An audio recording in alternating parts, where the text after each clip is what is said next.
And we are live. Thoughts on Season 10, 2.5 Men show. I really love this show and I'm really gonna miss it. Okay, so, couple of things from Wikipedia. Apparently this season, let's see, Holland Taylor and Maren Hinkle each made only one brief appearance this season, separately, although their characters were mentioned several times. Taylor had been on Broadway doing a one-woman show about Ann Richards for the majority of the show's season, while Hinkle starred in an NBC drama called Deception, which premiered on January 7th, 2013, but the show was cancelled on May 7th, 2013. Film will appear in more episodes in the next season, as confirmed by showrunner. And yeah, I haven't seen Maren Hinkle in very much else. She's in quarantine. I don't remember her doing or saying very much, although I'm not sure I think she is in. She's present for more of the film but she doesn't do or say very much. But in that, she isn't the kind of, she isn't very much like Judith, and like what little I've seen her in, like behind the scenes on this show, she is completely different from Judith. So yeah, I don't know, but if she has a career outside of this show, obviously wasn't in 20, that show, unless it was renewed later or something. But yeah, I would definitely say she deserves to have a career outside of, to not only be known as Judith, although, as characters go, as long as people know that she's not like that in real life. But yeah. Now, in a November 2012 interview with a Christian website, Angus T. Jones revealed that he had recently converted to the Seventh-day Adventist Church. He attacked the show as filth that contradicts his moral values and said that he was sick of being a part of it. He also asked fans to stop watching the show. I'm not going to go into a lot of detail on this, but rather just point out that, when this happened, back in 2013, the Stone Gremlin Productions people did a skit based on this, where they pointed out, if he thinks it's filth, is he going to give back all the money that he earned off this filth? And yeah, I don't know if he ever did, but at least at the time, there wasn't any real indication that he did. So yeah, that's kind of, if you're so morally opposed to it, then, how can you spend that money knowing that it was earned, in such a filthy way? Producers explained that Jones is not expected back on set until 2013, as his character was on schedule to appear in the final 2 episodes before the winter hiatus. In response to the controversy, Charlie Sheen issued a public statement claiming that Jones' outburst isn't an isolated incident, but rather a symptom of the toxic environment surrounding the show. He blamed Chuck Lorre for the outburst. The following day, Jones issued a public apology for his remarks, explained that he cannot address everything that has been said or right every misstatement or misunderstanding. Holland Taylor also commented on the outburst, defending the show, saying, "Our show is not filth, but stopped short of condemning Jones." Yeah. And that is it outside of so let's see. Right, and critical reception. The reception to this season has been generally positive. T-Fanatic gave the first episode 4 stars on the second 4.5 stars. T-Fanatic said that the best episode of the season were Jake-centric. They awarded the episode Bazinga, that's from a TV show, 5 stars out of 5. They added that they hope the show and the cast will stick around for a long time. Yeah, I think some of the best episodes are the Jake episodes. I hadn't really thought, again, I read that like 3 weeks ago, before I watched any episodes pretty much. So, but yeah, I think so. I think it's been good that he isn't in every episode, so that when he is there, it's kind of more concentrated, like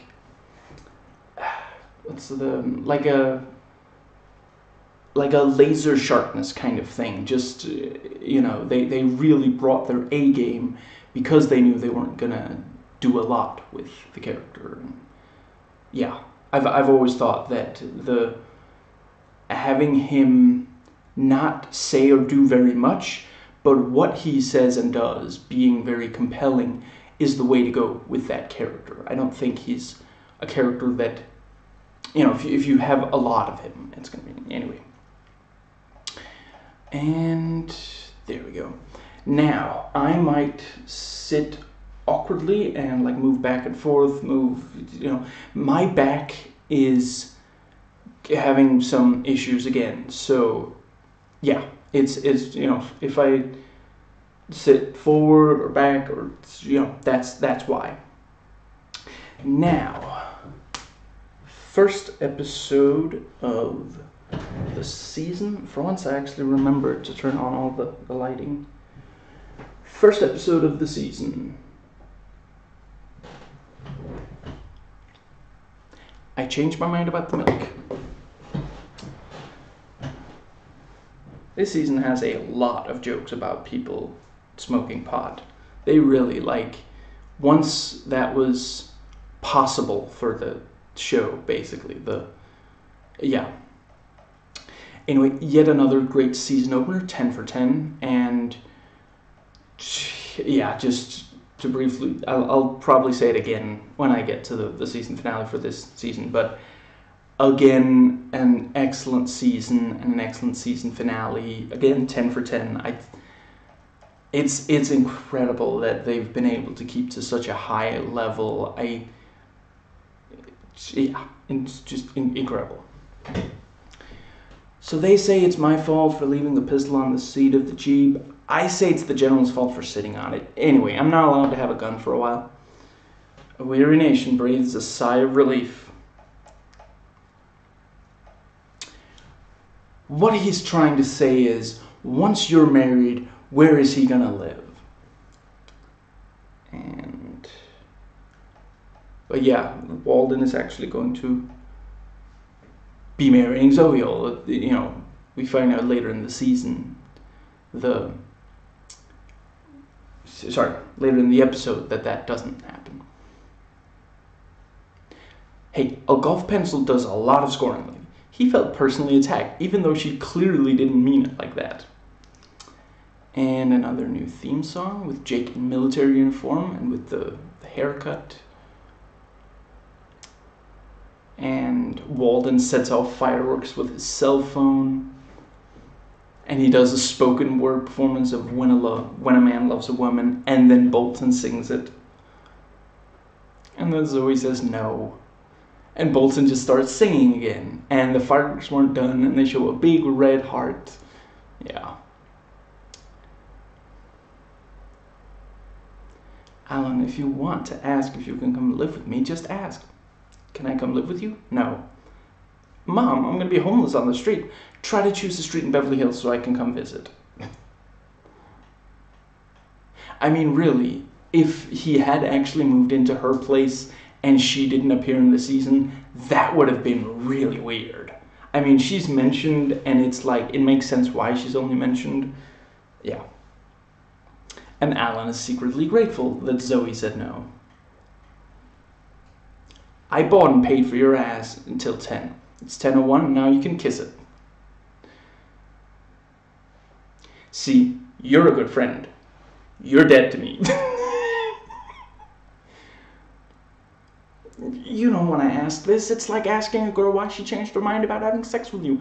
You want to hear that it's because you're too big and you'll ruin her for other men, but it's usually because she sobered up and got a good look at you. Walden. Ugh. Ugh, that's the sound they make.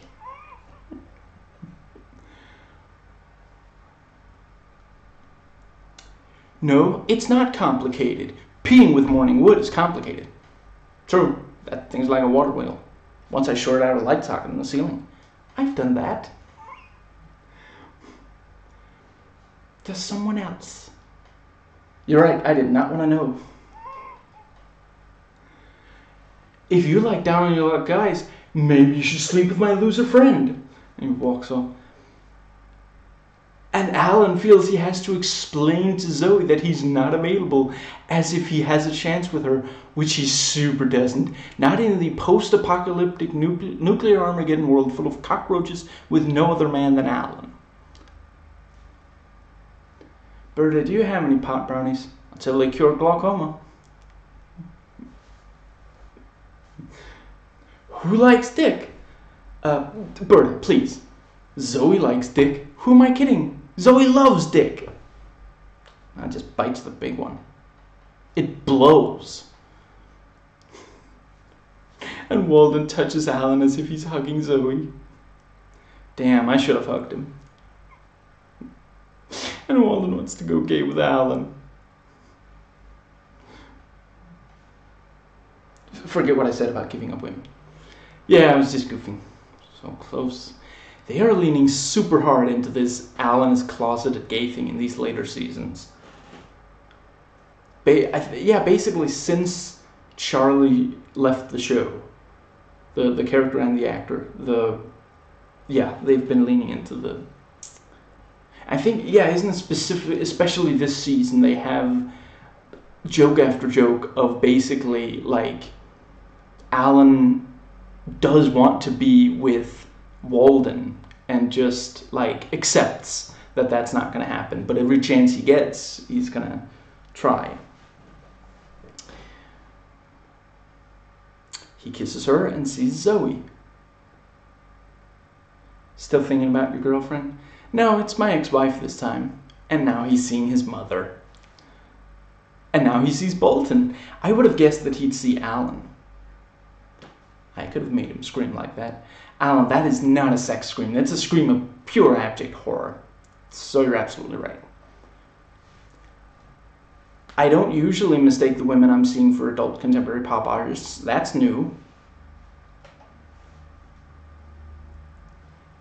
So yeah, Walden is seeing Zoe, Bridget, and his mother as he's high on pot. So similar to Charlie in season 7, but not just the exact same thing.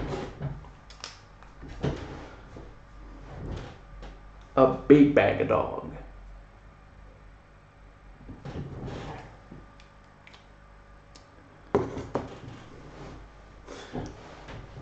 And Alan is talking a little funny, and so Walden is, oh God, did you have a stroke?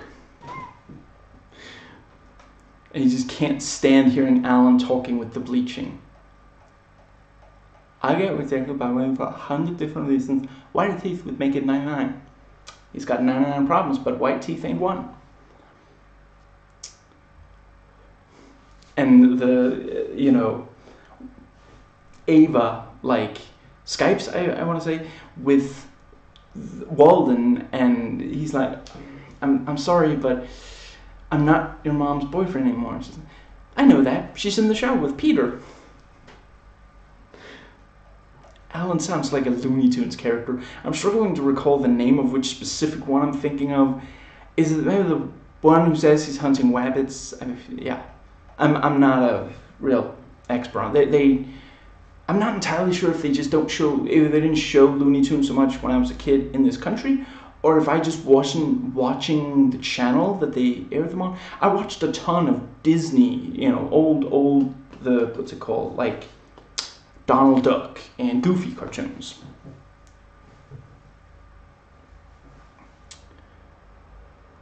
And the teeth bleaching is Spanish. No buts, you put your car on the street or I'll put your ass on the street. What a colossal douche. What? Just putting my car on the street, boss. And, watching the theme intro again, Jake does look kind of good in that uniform with that haircut. It might be the most flattering look he's had yet, which might be intentional. And given that it's now in the intro, I guess that it's the new status quo. Certainly is different from what we've seen before. I wasn't certain if he was even going to be in this season, since the last season ended with him joining the military. Excuse me. I do think that's a good, each time he's back, he's only back very briefly. So it's, what happens there matters a lot. And, And then at the end of this season, he goes to Japan, so it's not going to be with him getting back every, I didn't count how many episodes he's in this season, but, each time it's like a weekend pass or something. And he's not going to go all the way back from Japan for a weekend, unless it's really, really huge, so. Did they know that he was going, that when they wrote that he was going to be in the military at the end of last season, did they know that Maren Hinkle wasn't going to be in the season? Because certainly that does, if Judith isn't in then I guess it would be just Herb taking care of Jake outside of the every other weekend thing. Yeah. So, good choice. And Walden apologizes, and Alan wants the car taken care of and specifies every single, and it's like, he's like, water under the bridge, which, by the way, is where I had to park my car. And the birds already ruined it, and it's gonna, all this stuff, yeah. Oh, I know what you're talking about. During the divorce, I felt a lot of anger. Of course, I internalized it, which led to a lot of hair in the sink and blood in the toilet. Oh God, no, I was just pissed about losing the house. It's not that he missed his wife. Robin comes to the door and Alan drops the towel because covering his nipples was more important. It's nice to see you. Well, it's nice to see so much of you. I enjoy the occasional lunch with my mom, as one enjoys the occasional colonoscopy, and he hugely misjudged whether she would find that amusing, and just asks Walden to hurry up. Everything about that man is disturbing. And the door slams shut and is locked behind Alan, and he makes the mistake of telling Berta that he doesn't have any clothes on. She go under the table to thank you? No, but you can. And Billy just refuses to let it go. Walden, this proves that God exists and he's a short, fat guy that didn't get laid in high school. Okay, I'm changing the subject. I banged your ex-wife in the shower this morning. Walden leaps over the table to attack Billy. Technically, that is a change of subject. And Ashton Kutcher is building a dream house for Zoe in Legos, and he's going to send it to her. Been smoking some pot? No? What a shame, it would have explained a lot. And Alan gives Walden the teeth bleach stuff, in case you ever feel like smiling again. That's the spirit. And Walden has, put up like a million photos of Zoe. Oh God, you can almost see the yellow police tape. On the plus side, my teeth look fantastic. And Walden knocked a tooth out of Billy's head. And Berta tries to imply that Alan is his fault for rich, pretty people going crazy up in the bedroom. And, Walden's carrying this full garbage bag. I'm done with Zoe. Oh God, please tell me that's not her in the bag. Sounds like he killed the dog. And Walden keeps saying, sit. Sit. Sit. Okay, stand up. And the dog finally sits. Just to make sure that it's clear. No. Look, it's not that it doesn't at all understand that it's being told to do something. It's not like it's just deaf. Like, okay, it can't hear him saying sit. No, it heard. Either it's like really badly trained and maybe impossible to train properly, or it's like just this really, I'm saying either it's really stupid, or it's like it knows exactly what he wants, and it's like defiant because it knows it's big enough that he can't really do anything. And the dog destroyed the couch, and it ate the cell phone. Wonder how many bars he gets in there. And now that Walden knows the dog is horrible, he gives it to Ava, who names it Walden. And he loves that. You're going to be hearing a lot of that. And it immediately takes a dump inside Zoe's place. While I don't condone it, I completely understand Walden wanting to get revenge on Zoe, but he didn't seem like he wanted revenge on Ava, and this is almost definitely going to hurt her as well, but yeah. Hey, where's Dogzilla? And she calls Walden so he can retrieve the dog, and the cell phone rings inside the dog again. I guess it's at this point she has to make the difficult decision of whether she's willing to call Alan to ask him to deal with the dog, since she would in fact be calling Alan. And okay. Well, it's good to see Walden is handling this rejection in a mature adult way. So the new status quo is that Zoe has dumped Walden and he cannot handle it. Interesting setup, and I didn't see it coming. He wasn't vengeful toward Bridget, that made him suicidal instead. He can't really handle rejection, he's used to getting what he wants.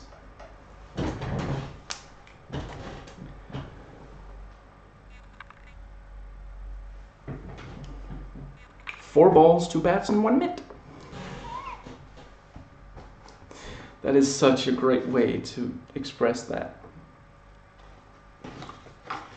And the relationship has become so predictable that she could predict he was going to call it predictable.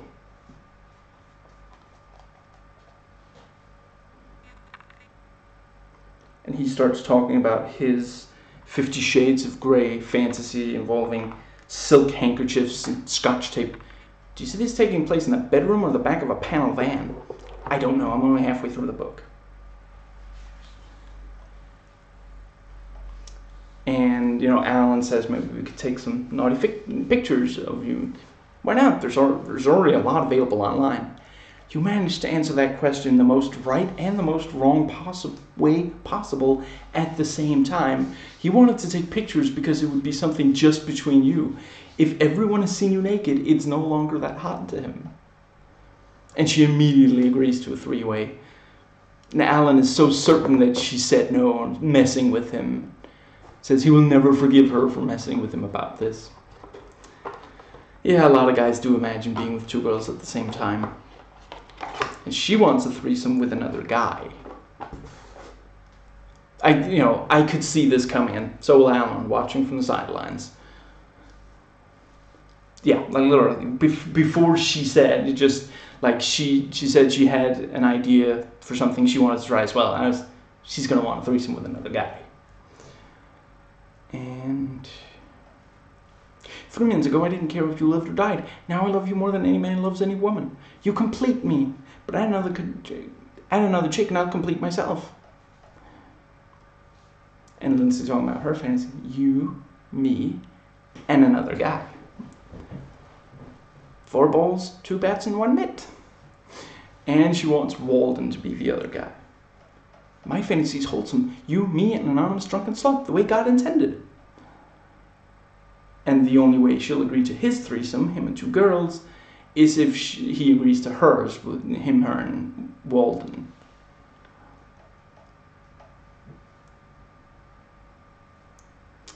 Nice day at the beach. I wonder what the poor people are doing. One of them was asking me what the poor people are doing. Smart, good-looking, and funny. God really gave you 3 hands. Speaking of 3 hands, Lindsay wants the sausage fest before the clam bake.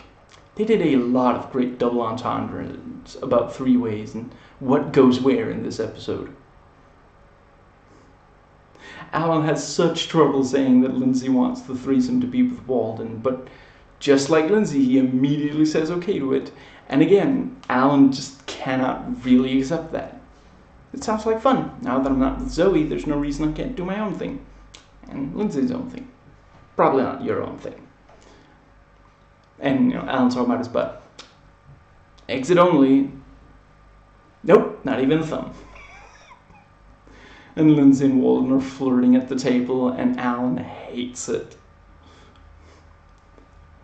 And, Alan tries to tell Walden that there are some sexual moves that Lindsay isn't okay with, and Lindsay is like, nope, I'm okay with all of them. The Philadelphia dump truck? Back it up. Beep, beep, beep, beep. We're not making Band-Aids, so Johnson should not be Johnson. 2 dongs don't make a right. And Alan was fine with kissing Walden, so he says at least, and thinks Walden is missing out. Let's get these balls rolling. In bed, waiting for Lindsay to arrive, Alan and Walden are so uncomfortable. You're younger than I am, prettier than I am, there's more of you than there is of me. We're playing on a public course, spot me a couple of strokes. You just be the maple and let her run around with the ribbons. No, that is not my style. I'm very aggressive. I'm in it to win it. I am definitely going to win it. They really paint a picture with these double entendres, and I absolutely love it. And Alan feels left out. It's like it's the other two people having sex with each other, and he isn't part of it, which is, of course, what happens with a lot of three-ways. And do note, I'm not saying there's anything wrong with three-ways or other group sex. Just, if you're going to have one, you gotta make sure that the other two people involved, however many you choose there to be for the group sex, are in agreement that everyone should be involved and have a good time at this thing. If you have three-way and that isn't the case, it might be like it is in this episode. The other two people just want to have sex with each other. Just have sex with each other, which was what they really wanted. This was just the easier way of getting that than asking you directly if they could have sex with each other without you. Charlie once considered with Brooke Shields either sex that involved Alan or sex with her before or after Alan, and he and Alan decided against it. With that, there's obviously that they're literally blood relatives, brothers. Here it's two friends agreeing to have sex with the girlfriend of one of them, and it's not like Walden and Lindsay don't already get along, even find each other attractive. They've both said as much. So I'm really glad they did this episode. A lot of guys are willing to get involved with sex that involves one of their friends, as long as they get to have sex with a girl they want to have sex with, for Walden, and or more than one girl at the same time, for Alan. And they only realize how awkward it is, how uncomfortable they are with it, once they're already involved in it. You could say that Alan was uncomfortable with it throughout and only agreed because it meant that he would get to have sex with Lindsay and another girl at the same time, and you would be right. But yeah, what was the thing that I wanted to say? Yeah, like, there have been a lot of lines where Lindsay said, Lindsay will say that Walden is better than him. Yeah, I think, is it in this episode? There's like an episode where, or is it maybe one of the next couple of, I forget, but, you know, where, like, Walden left without screaming at Zoe after meeting her in public, and she was already with another guy. And Alan, you know, in the car on the way back home, Alan says, Walden, you're a better man than I. To which Lindsay says, we all know that, Alan. And yeah, you know, Walden has said that Alan should be really, really happy that he's with Lindsay because he doesn't deserve her and such. Excuse me. And Walden says he misses his family, and Lindsay says, we're your family now, and Alan is still not part of the group sex, and so he says, I'm starting to feel like a very distant cousin. And Walden starts crying. I'd have given the odds I'd be the one crying. The man is clearly very upset. Oh, boo-hoo. Exactly, Lindsay. Boo-hoo. You get it. She's like, I still want to have sex with him. And Lindsay says Walden can pretend that she's Zoe, so Alan, should I pretend you're someone else? Do whatever you want. And now Lindsay's actively nudging Alan away from her when he tries going from caressing and kissing her back to being part of the group sex. And Wald just can't stop thinking of Zoe. Even pretending that Lindsay is Zoe doesn't work. And and Alan's, you know, explaining that he held up his end of the bargain with a three-way that involved Walden. If I serve pie and nobody's hungry, it still counts as dessert. It's not, you know, it's really not Alan's fault that Walden did not want to try any of the pie and didn't want seconds. Again, excellent double entendre. Not that you care, but I did take a lethal dose of boner pills earlier. I'm either going to have sex or a stroke, your call. Come on, let's go to your bedroom. I'd rather take care of it for the next 20 minutes than the next 20 years. That's the spirit. She is literally going to have sex with him, even though she doesn't want to, just so that she doesn't have to take care of him after he's had a stroke. And he's perfectly happy with that. In fact, that was his strategy. That was the way he talked her into it. And Berta keeps talking to Walden like he's not only a child, but her child. Don't you want to find some kids to play with? Want to go ride your bike? You can't just stay inside all day staring at your computer. I made like $1 billion doing this. Carry on. And Lindsay called Zoe. She told me, in no particular order, that you're a great guy, that you're still very much in love with me, and I'm a complete idiot for breaking up with you. I am, you are. And then Alan walks in and says, where Zoe can hear it, you can make out with my girlfriend anytime you want. She humped my brains out last night. Wow. And Walden repeatedly off-screen punches Alan. It's no wonder that they would get to that sooner or later, and I'm not surprised, and I am happy that this happened sooner rather than later.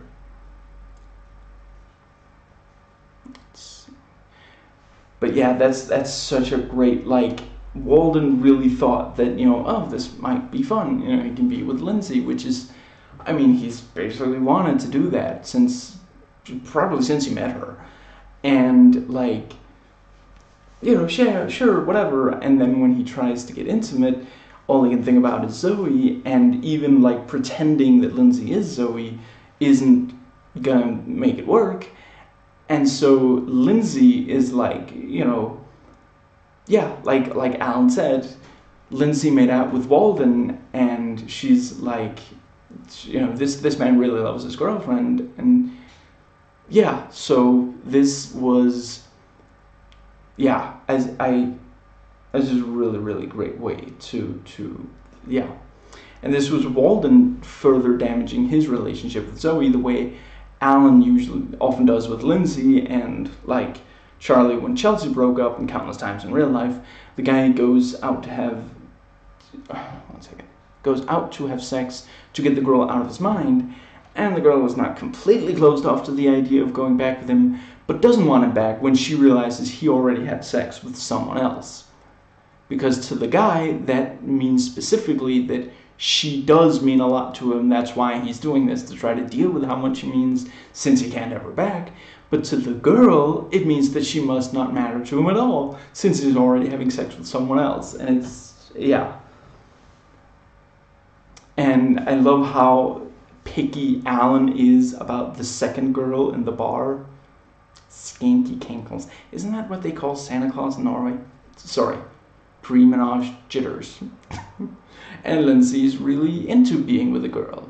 And, we know that she's already done that at least once from an earlier episode. I'm gonna be stuck watching it, aren't I? You're lucky you get to watch. And Alan actually said that they could be sisters, and then he tries to backpedal and said, no, he meant sisters doing it for themselves. He almost ruins the three-way. It's incredible. Just, wow. I mean, because again, that's like, I don't know. I'm not judging, but personally, I don't really get that. I don't understand why you would want to have sex with two members of the same family. I get best friends, and I get, like, someone's ex or something, or, like, revenge sex kind of thing. But I do not get, I should probably stop talking now, but I don't really get wanting to have sex with two members of the same family at the same time. So, yeah, but, yeah, a bunch of guys do, and a lot of women find that kind of disturbing, which is, yeah. What's his deal? Is he dying and this is on his bucket list? Are we just gonna take shifts and tap each other out like wrestlers? And Walden takes the girl from them, and both of them feel personally slighted by it. And Walden is, of course, lonely again, now having lost Zoe yet again, and it's possible that he also wants to get back at Alan and Lindsay for screwing things up. And Alan and Lindsay are both going to imagine that the other person is the other person from the three-way that they personally wanted. She's going to imagine that he's Walden, he's going to imagine that she's the girl from the bar. And Alan immediately says cheeseburger. So he was so ready that he was almost done, to quote Charlie. You know, with a lot of these sitcom, you know, basically by the end of the episode, it needs to be like, okay, so they failed and they can't do that again or something, you know. Technically, with this, the two of them could go back to a bar, try to find another girl, but it could easily go exactly this way again. You know, what are they going to do? Demand Walden stay in his room until they've already had sex with whatever girl they bring back? It's his house. And if they bring a girl back from the bar while he's still having sex with the girl they brought back from the bar, she might want to have sex with Walden and the other girl from the bar from hearing how Walden makes her moan. Second, and that made me think, you know, what if they take a girl from a bar, bring her back to Lindsay's house instead, since, you know, we know Eldridge is not there. He's still in the army as far as we know. It hadn't been mentioned, at least. You know, he would screw things up for them if he were there, but, excuse me, I don't know, maybe they figured it's, too much effort. I mean, it's possible that the writers didn't think of that possibility. Nobody's perfect, even if they've come really, really close. I mean, it doesn't seem like Lindsay wants to spend a lot of time with Alan in her own house. I mean, it could be that there's this thing of like, the more time he gets to spend in her house, the more likely it is he'll burn it down again. Maybe that's her logic. I don't know. Certainly, they really do not spend very much time in her house, especially this season. And maybe I guess the longer they've known each other, the longer she's been on the show, especially as his girlfriend, the less time they've spent at her place. Earlier, it was at her place some of the time, and it was really only because of Eldridge that it wasn't all the time. Anyway.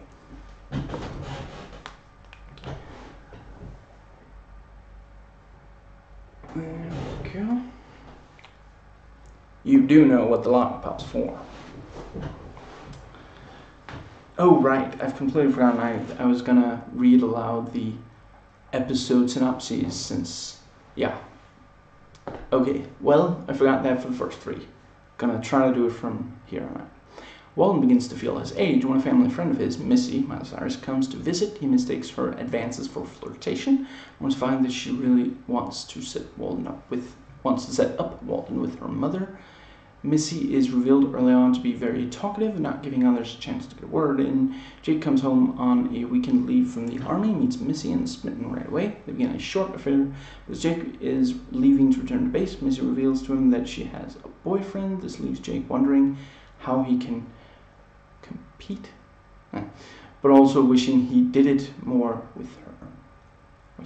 Wondering how he can compete. Oh, okay. And the quotation is from Missy to Walden about the lollipop received at the end of a dentist visit. And note, Alan makes a reference to Ashton Kutcher's film Dude, Where's My Car in this episode, stating that Walden should cut down on his cannabis consumption. I like that. That's a good. I guess that movie was like 12 years old by the time this episode aired, so yeah. And, you know, Alan's talking about coming down the stairs and only forgetting why you came down the stairs. It happens to me all the time. I can't remember a specific example, but yeah. Did you come down to give me the money you owe me? It was worth a shot. I mean, just how bad is his memory anyway?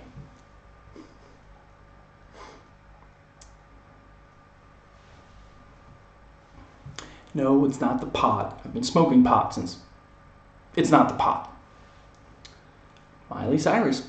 I guess I should say before getting into more of the episode, I don't really have an opinion on her in real life either way.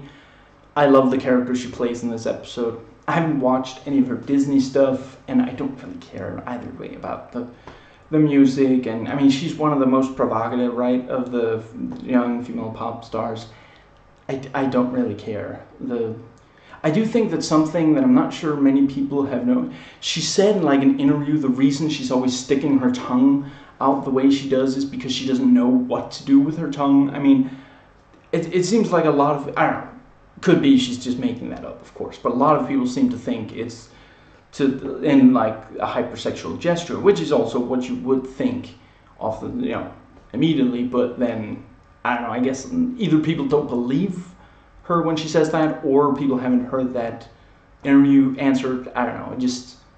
It always when someone like it's been addressed. It's just that anyway. Right. And Missy just never stops talking. Can you direct me to the little girl's room unless one of y'all has recently been stung by a jellyfish? She is a pistol, more like an AK-47. How old is she anyway? 18.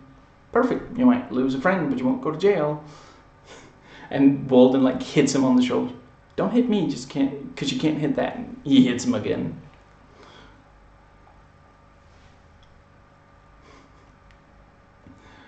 And she's like, played a slutty cat. I forget what the second animal was. It was also slutty.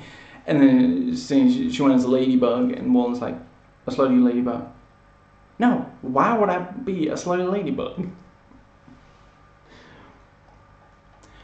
I got him to make out with me once, but it didn't take.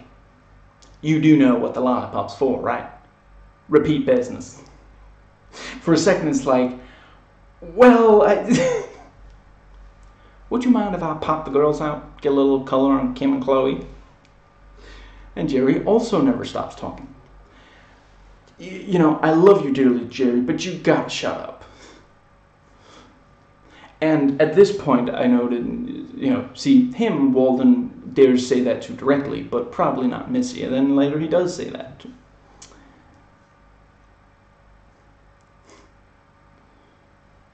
And, she opens the door into his rooms. I just got off the phone with your dad. Lord, that man can talk. He doesn't even stop to take a breath. Do you have a sec? And she immediately sits on the bed right next to him. Wow, this is a nice bed. I bet you could do some serious drilling on a workbench like that, huh?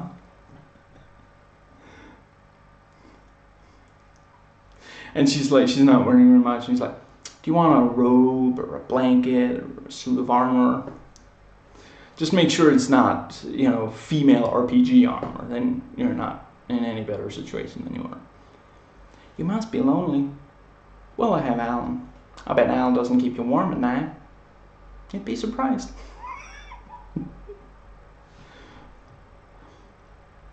And yeah, Missy, she still hasn't realized that Walden thinks she's coming on to him.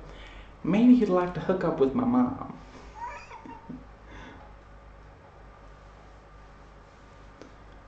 And Missy about her father running off with someone who worked. I forget, was it like a laundromat or was it anyway? Work washing clothes. We should have seen it coming. And she gave him all the clothes that nobody claimed. He had like 4 tuxedos. And Jake is back. So yeah, the 4th episode did he appear at all in the first 3? I'm not entirely sure. Well, hi, soldier. You must be Jake. I'm sleeping in your room. God bless America.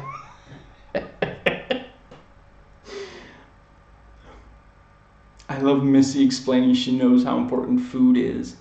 The day that her cat ate the bird she'd been feeding for months, she didn't have to feed the cat. Just, wow. And Alan is explaining why they have chili for a whole month. The recipe was for a platoon, and math is not his strong suit. He doesn't have a strong suit. He doesn't even have a weak suit. And Alan and Walden imitate Missy at the dinner table.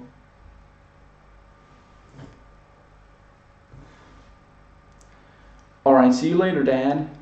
And Dad. If they have kids, we'd be their grandpappies. And Walden hits Alan again. That really, how did...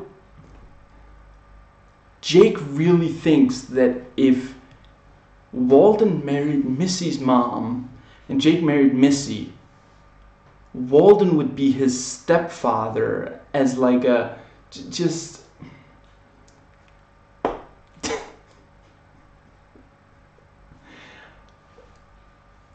He doesn't understand how that went. Yeah, anyway.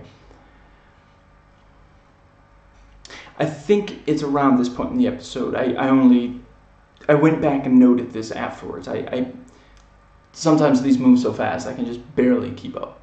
I love Alan talking about dating the 7-year-old like mother or grandmother of a patient, like, you know, oh, and then one day she just didn't recognize me. So we went on dating for another 2 months, and then after a while I got tired of introducing myself every single time.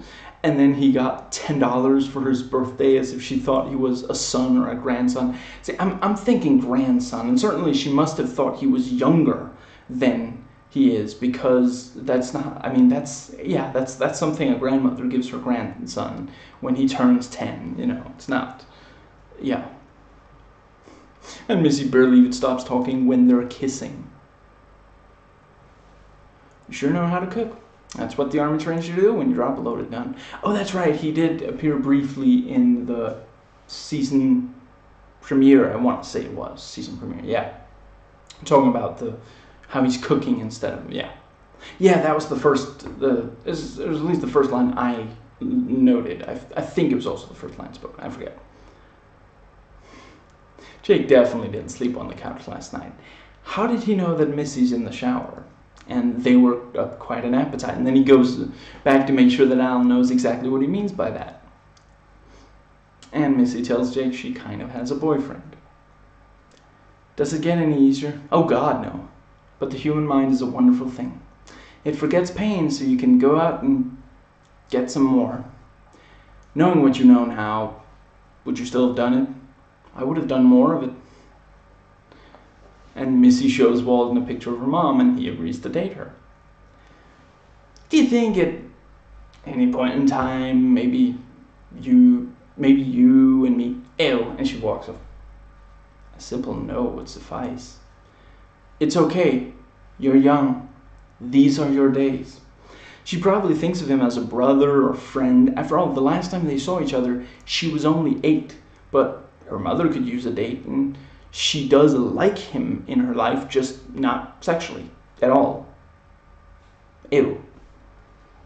That's just, it's such a great, because yeah, it never occurred to her. All that time she was thinking of like a date for her mother, and just, yeah, you know, she was 8. It's like in that kind of thing, either she has at some point thought of him in like that kind of way, or she never has, and it's just, yeah. That's not what they call it in Amsterdam. I forget how they say that line.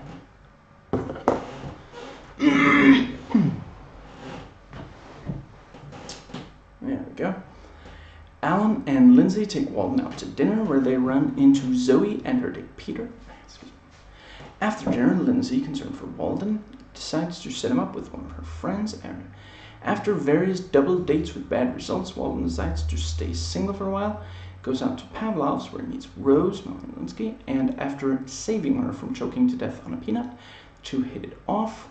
This news shocks Alan. He tries to warn Walden about Rose, describing her tactics and history with Charlie, but Walden disregards them, as Rose explained everything to him. Alan remains suspicious of Rose, thinking she's out to get Walden, and walks in on the two engaged in a bondage game, thinking Rose has manipulated Walden. At the end of the episode, Rose takes a video call from Jake at the army base and implies she had been spying on him as well. And the child quotations from Rose to Alan about the leaf blower she's using for a bondage game with Walden. Amsterdam, yeah. Walden didn't take the foil off the burrito, and it exploded in the microwave. And Alan left his wallet on the table so he didn't have to pay, but she found it, and now he does. I'm really glad we did this. I've been playing with kids I met on the internet for too long. Now that I said that out loud, I'm really glad we did this. But yeah, early it's like, yeah, okay, if it's bath time, take your bath. It's picture day tomorrow, and he's 10. That's just, wow.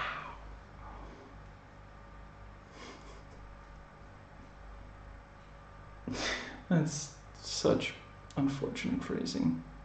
And Alan starts crying when he finally accepts that he is expected to pay. And he claims that it's allergies. Must be the dust from opening his wallet. And Alan's not even pretending to be nice about Zoe. And Lindsay to Zoe about Alan being wounded. If it makes you feel any better, he didn't like you before.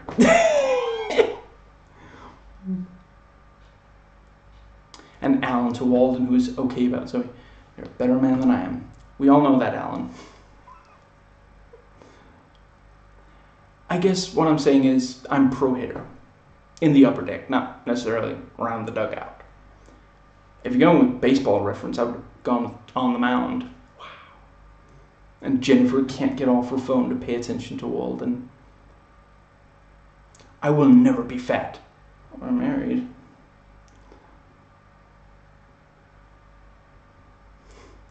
I mean, you could look like him and they'd still be after you. Wow. And she's so clearly after his money.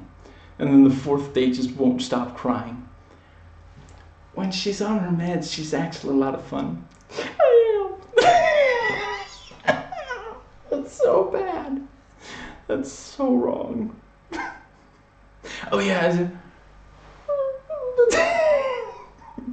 like the dance imitation. Raise the roof, is that what it's called? Whatever. I'm been jumping from one woman to another. I thought that was just because every time you jumped, another woman slid under you. And Rose and Ashton, Walden, sorry. Excuse me, can I have your nuts? I heard the bartender say, hey, Walden. I mean, how else would I know your name? And, you know, why, yeah, Walden talking about why she might prefer books to iPad. Because if you use an iPad to fix a wobbly chair, it costs you $800. No, you can't hide a gun in an iPad. Wow. I met a girl. Of course you did. I hate you, but I hate me more. Sorry. I hate you, but I hate me more.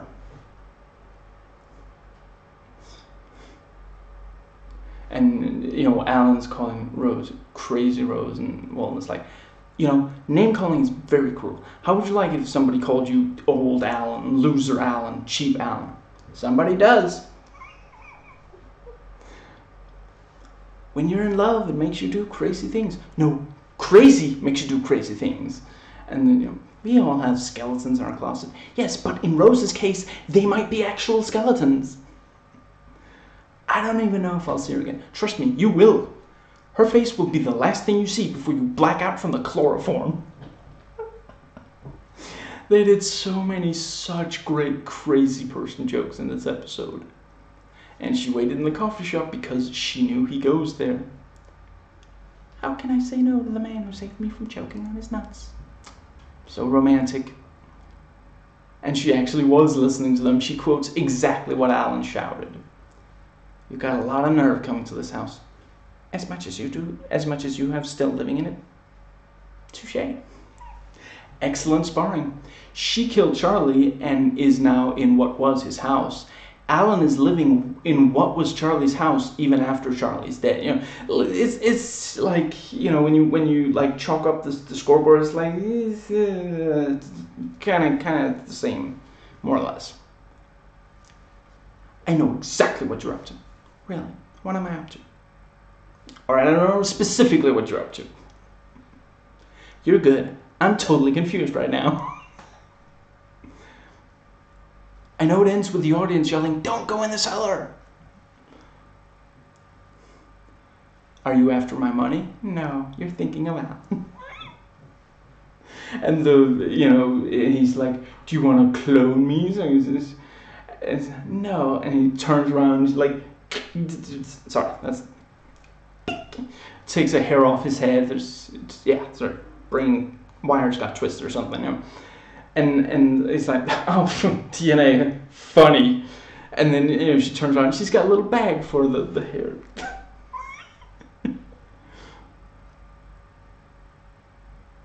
And, you know, it's not that Rose tied him up because she's crazy, it's that they're having the best sex of his life. Is that a leaf blower? That's not what they call it in Amsterdam. How did you know I was in the army? Because I've been spying on you guys. What? I'm kidding, you're wearing a uniform. How did I know he was in the army? So cute. So Rose is going to try to get something out of Walden. And Ferrets attack.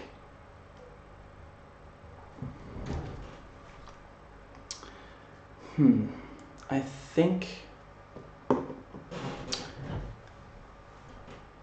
I'll be back in 30 seconds.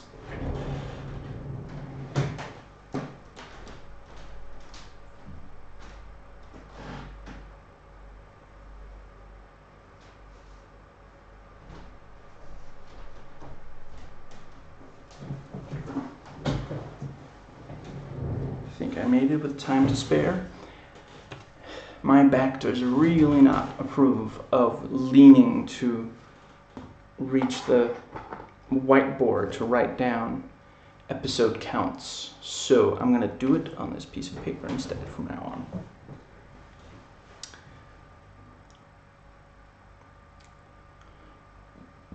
Excuse me. I forget if I noted it below. Just in case, I'll say it here. Excuse me. I almost would have expected her to say, I mean, these ferrets are probably still named Charlie, right? I guess it's possible she renamed them or something.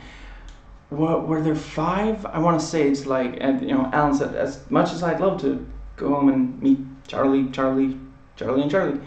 Charlie, you know, but yeah, if she said Charlie, attack, that's a bit more, yeah. Charlie 1 through 5 attack? Anyway, after a few weeks in the relationship, Walden asks Rose to move in so they can spend more time together. The next day, however, Walden gets a call from Zoe, and the two go out for coffee, where Zoe confesses that she still loves Walden, wants to give the relationship another try. Walden agrees, but does not know how to tell Rose, as she has already moved in.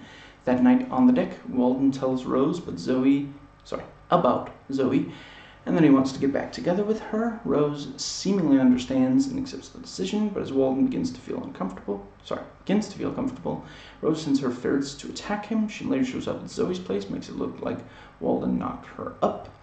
Zoe confronts Walden about this, and despite Walden telling her the entire true story, ends up leaving him again after finding out that Rose moved in. Later, Alan borrows Walden's car and is attacked by 2 of Rose's ferrets that she planted in the car. Title quotations from Rose, sending her ferrets to attack Walden after he breaks up with them. And Rose reads the pedometer for sex. As of right now, we are in Laughlin, Texas. I believe I did most of the driving. Yes, but when you got flat, I stopped and pumped it up. Call me crazy, and the state of California did for a while. What if you never had to leave? Do you mean you're going to tie me up and keep me bound and gagged in the closet? I was thinking more of you moving in with me. That's a little odd. I don't want to be a flavorless cracker. Sure. What? And you'll think about tying me up in the closet? That seems fair. How did someone like that worm her way back in here? Maybe she learned from the master. How are my favorite couple, Rose and Walden? Woes, Ralden. What's so funny? If you don't know, it's too late. And right after Walden has explained that he knows he shouldn't answer the phone when it's Zoe, he answers the phone. Be careful. In my experience, when an ex wants to talk to you in person, it's either to borrow money or say she gave you crabs. And no one ever asks for money. And then he explains how they got the crabs. Let's see.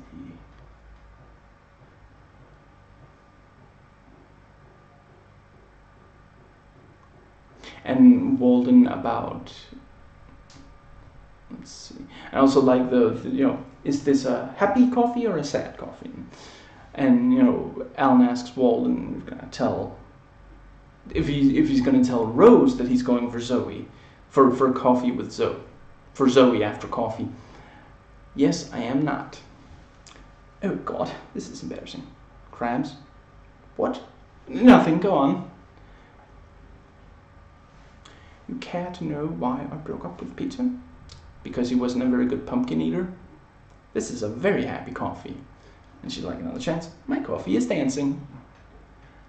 Oh boy, crabs would have been simpler. And Rose already moved in a ton of boxes. Oh, hi, sweetie. I brought my toothbrush. That's crazy. Walden had just said, something like, you know what's crazy? Zoe wants another chance. And then he's like, that's not crazy. And then, yeah. Never, ever, ever. I'm a little surprised that Rose didn't confront him about Zoe before he tells her, but it's possible that she did follow him and just told herself it was nothing, or maybe she was busy moving into his house while he was with Zoe.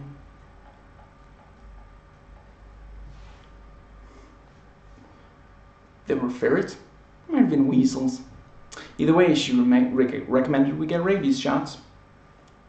You invited the vampire into your house. In my defense, the vampire was naked at the time.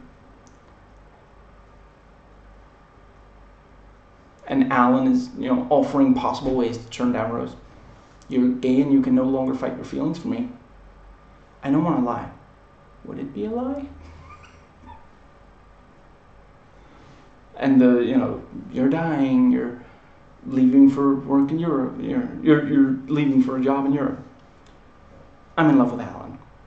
I'm dying for work in Europe. I think you may have to pick one of those.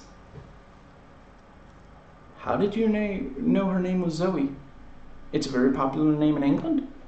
How did you know she's English? Because her name is Zoe, silly. Ferrets, attack! And Jake set off the fire alarm with the blowtorch they gave him so he could cook. Well, he's America's problem now.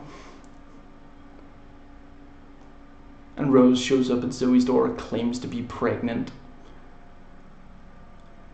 And what happened to your face? I was attacked by ferrets. Fine, don't tell me.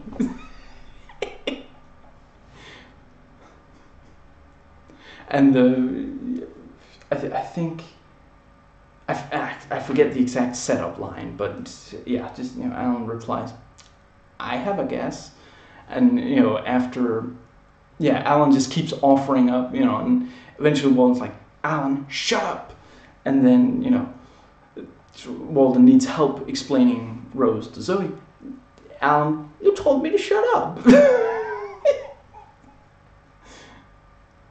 Zoe, wait, you're my stinky cheese.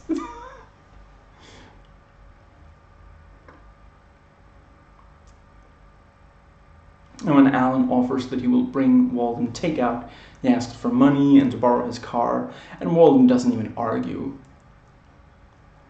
Oh boy, a radio and brakes. And she put the ferrets in Walden's car so they'd attack him. And of course, as usual, Alan thinks he gets a break, and it's something that breaks instead. You know what, Alan? I'm never going to care about another person again. Except for you. Oh, that's better. At first Alan's like, I can't believe I lost half my pinky to a ferret. Boo-hoo, I have half a nipple. And Alan knew Rose was listening to them and says goodnight to her, and she says goodnight back, sweetly, as if nothing is wrong with their relationship. Because Walden is so sweet and such a trusting and polite person, he was certain that Alan had to be exaggerating, so he immediately invited Rose to move in and start a real relationship before confirming what Alan said. Excuse me.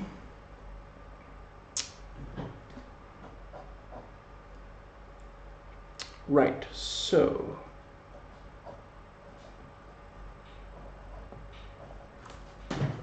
avoid the Chinese mustard. Walden hires an actress named Whitney, who's surprised to play the part of his girlfriend, but ends up falling for her. Meanwhile, Jake and Missy plan a rendezvous at the beach house, which does not go well when Alan's informed that Jake went AWOL from the army, and Jake confesses his feelings for Missy, making her uncomfortable. She convinces Jake to go back to the army, saying she really likes him, but is not serious about a relationship. Afterwards, Walden tells Whitney he wants a real relationship with her, only to have Whitney tell him that she is a lesbian. Despite this, the two continue their fake relationship. Child quotation from Missy to Walden, rambling about the time she ate sample egg rolls at Costco. Which, I'm sorry, at that point, I don't know if the Chinese mustard, if it's referring to the same thing, but there's this really funny joke on The Nanny where, like, I think Cece and Fran are out, like, eating, I'm not sure if it's Chinese, but I don't remember exactly, and, like, Cece says about a certain thing, I don't remember what it's called, but, yeah, it is this thing that is in reality really, really strong. And she says, oh, it's like mustard. And Fran doesn't know how strong it is. So she's like, I love mustard. And she just really slathers it on there. And, you know, takes a bite and, like, collapses and comes back up into frame. And she's like, you know, this really cleared my sinuses.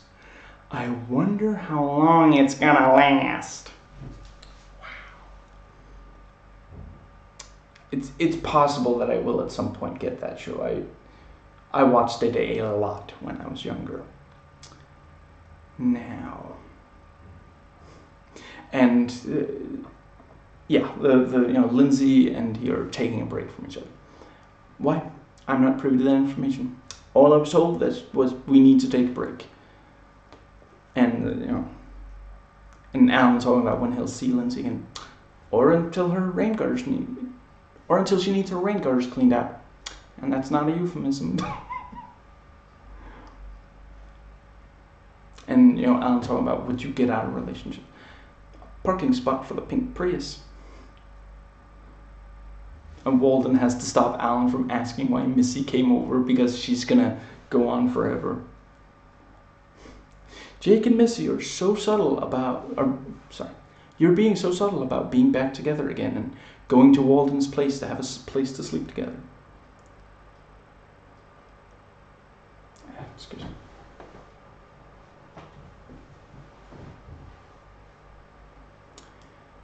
And she says, he baked me this huge cookie, saying, "Will you take me back?" or something like that.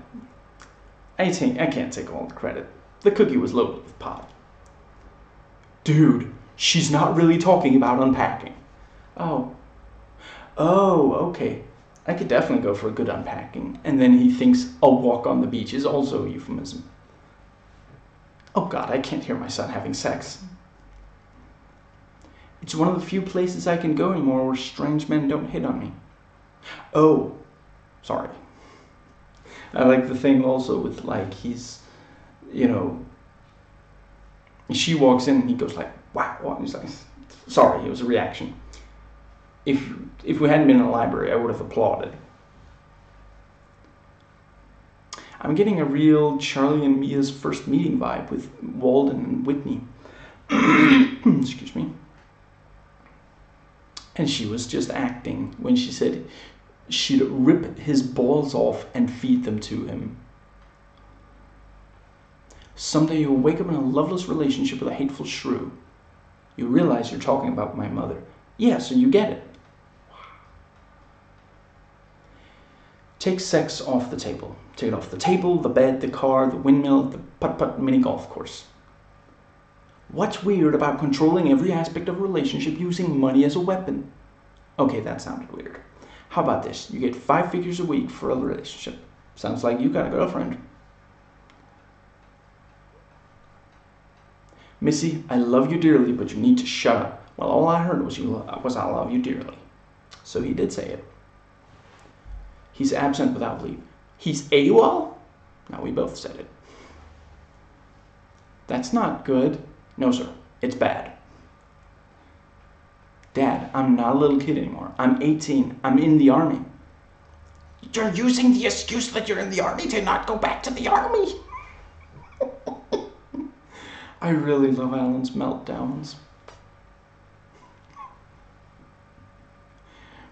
When Missy talks about how she's like a horse whisperer, but for people, finally she realizes that she needs to stop talking. I like how they're doing different jokes with her in this episode than the first episode she was in. Just, yeah. Let me think briefly. She says, like, I'm really good at getting people to do what I want. I'm like a people whisperer, like a horse whisperer, but for people. I did once try whispering to a horse, but he just looked at me like I was crazy, kind of like you're doing right now, so I'll stop talking.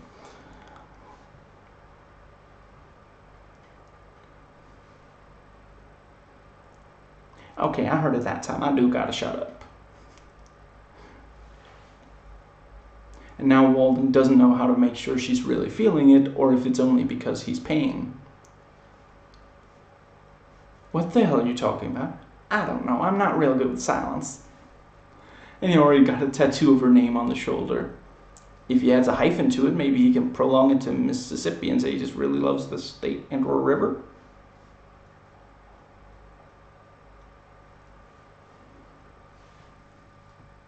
Alan tries to tell Jake it's okay to feel pain over a breakup, and he has a total emotional breakdown.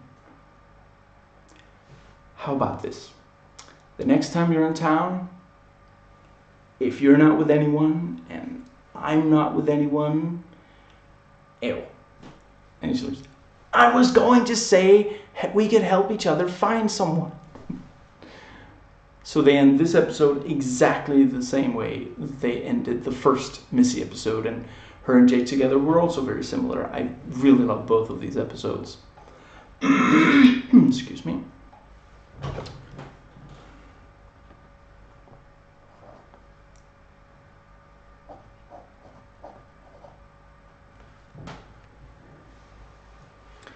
Something my gynecologist said.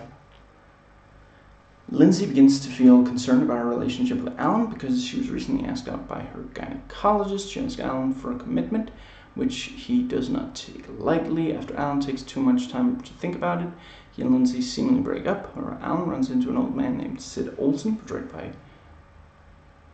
You're kidding. Sid Olson is portrayed by John Cryer himself, just in heavy makeup. Wow. I would not have thought that he could pull off that voice. I mean, okay, he's in heavy makeup, that's why I didn't recognize his face, but his voice is also so... Anyway, yeah, I didn't look him up.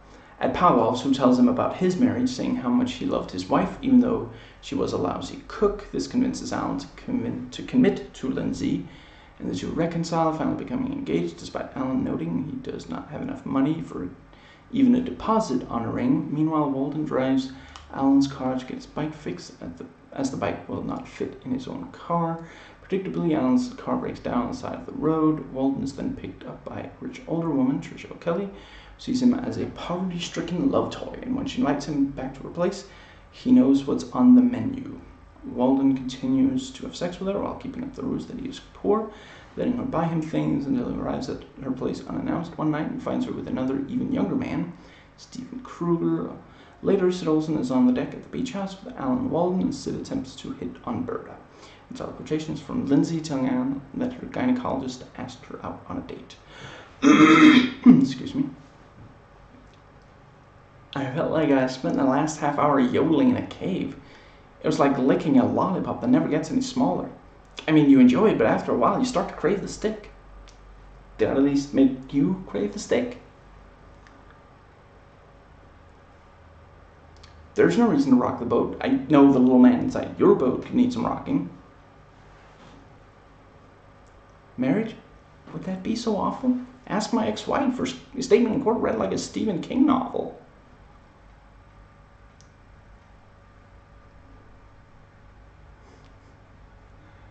And, Alan says Lindsay's gynecologist asked her out, and Walden's like, well, at least he knows what he's getting into. Wow. And, Alan telling Walden how to use his car. When you put the key in the ignition, make sure you're holding something rubber. So you're grounded. Does Lindsay have a car? Yes. Marry her. And Sherry thinks that Walden is a poor, struggling writer, and he goes along with it. That does make more sense than, what was it he said? That it took him he spent 16 years trying to get through this book, and he still, yeah.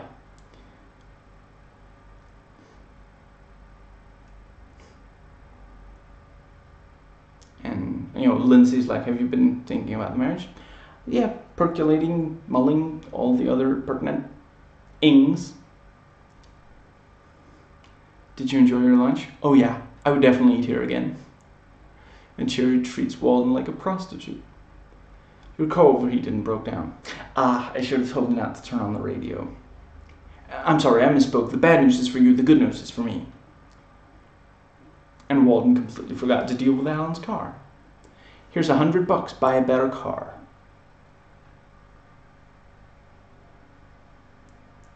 And Walden has to fake about writing the book, and he pretends the book is about Alan and Charlie. And Sherry about Charlie falling in front of a Paris train. I didn't see that coming. Neither did he. And he almost accidentally blows the story by using his own name and talking about the book. Walter. And she says that the concept of Alan and Walter living together as strangers and not gay sounds far-fetched. It's a good thing you're pretty. Totally worked. We're going to Tijuana. Totally worked. He thinks I'm sending him money. I'm having trouble with my wife. What's the matter? She's dead. If she was still alive, I wouldn't have to be talking to you. Now we both wish she was alive. Sing. And yeah, here I noted, Sid is like what Alan would look like in 35 years or something. Leave the jokes to me, Chuckles. I forgot my wallet. That's okay, I'll take care of it. Works every time.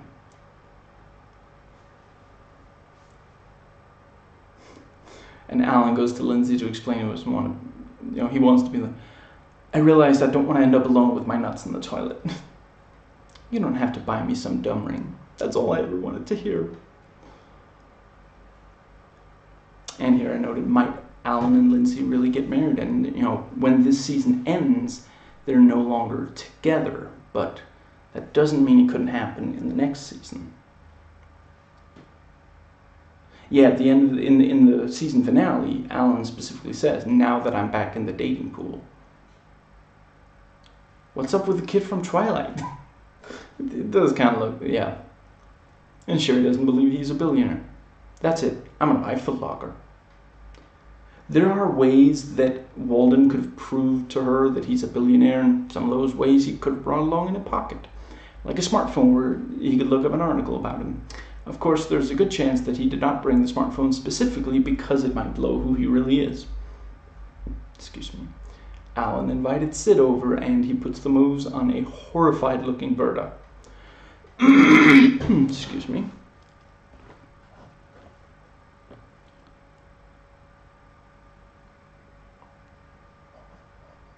There we go.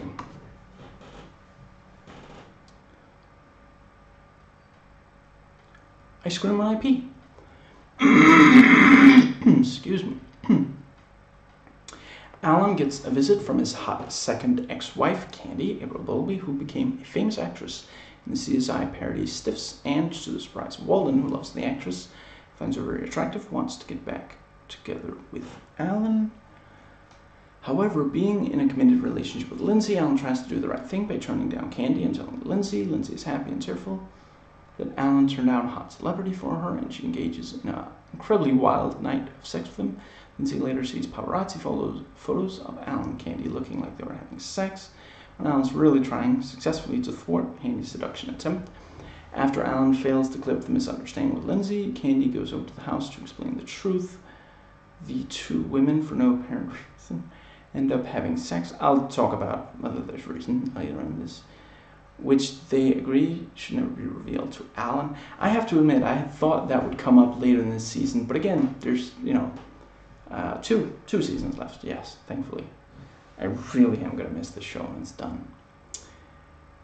Meanwhile, Walden visits Berta on her birthday with a marijuana-laced cupcake, and they get stoned beyond humanly possible. Walden surprises Berta with a new luxury sports car for her birthday, and they mirror the Candy-Lindsay agreement for declaring they cannot let Alan, who has a run-down vehicle, know about the gift. Lindsay, now knowing the truth and rejuvenated from cheating on Alan with Candy, forgives Alan, while Berta prepares to cheerfully let Alan know of her good fortune. And child quotations from Jake to Alan, bragging about the sexually transmitted disease he's contracted. Jake is happy he got the clap because now everybody knows he's having sex. You're telling people? I don't have to. I scream when I pee. And Walden, says Jake is stupid, and Alan's like, hey, that's my son. Yeah, you're right. You got 2 women to marry you? I had to get the taste of Judith out of my mouth. Wasted opportunity to have a is that literal joke. And Walden doesn't believe Alan was married to Candy. Always love seeing more Candy. And she does still look great. He's in the army. Which one? Ours. Oh, phew. As stupid as Candy is, we are talking about Jake, so that question does have to be asked. Charlie once pointed out that if Al-Qaeda could make cupcakes, Jake would join them. At least this time Alan does say that he has a girlfriend, unlike with Melissa. It would have been nice if you went all the way to, and I intend to marry her, but, And, Alan and Candy are talking about them having sex, and Alan's like, I certainly gave it 110% every time. Wow. Imagine if you'd given your all. Your all. It was the hot one? I don't think Judith would appreciate that. But yes, it was the hot one. And Alan accidentally implies that while Candy is young and attractive, that's not what he wants. So Lindsay, okay, let me try that again. Good idea. What's not to love about birthdays? It's like Christmas, only you're the savior of the world. Sounds good, but all my loved ones are in jail, rehab, or dead. I can't think of anything I'm less interested in than my birthday. Boy, do I have a story for you. I stand corrected. Yes, but let's not get caught in that loop again. That is really fun. No, yes, no.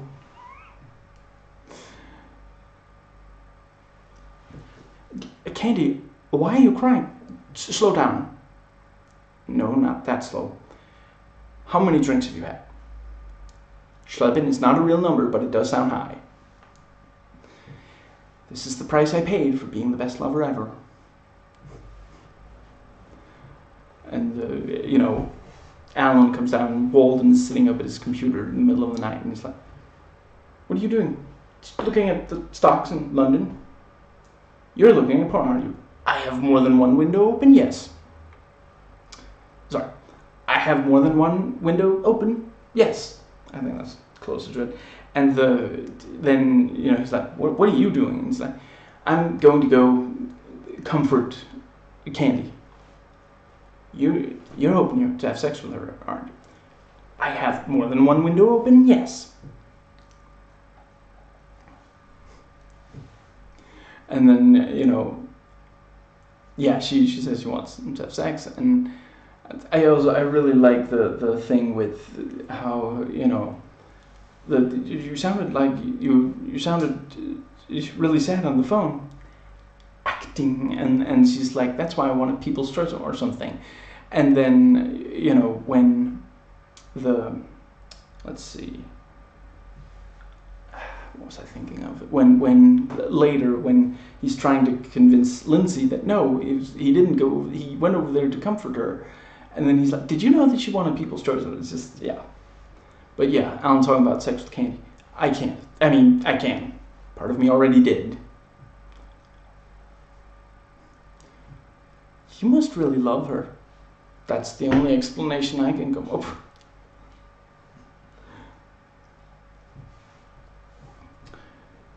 And yeah, now that Candy, now that she excuse me.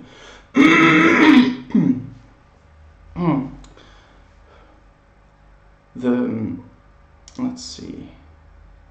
Yeah, Candy's talking about now that he wouldn't cheat on someone even with her. It's just like, now I want you even more.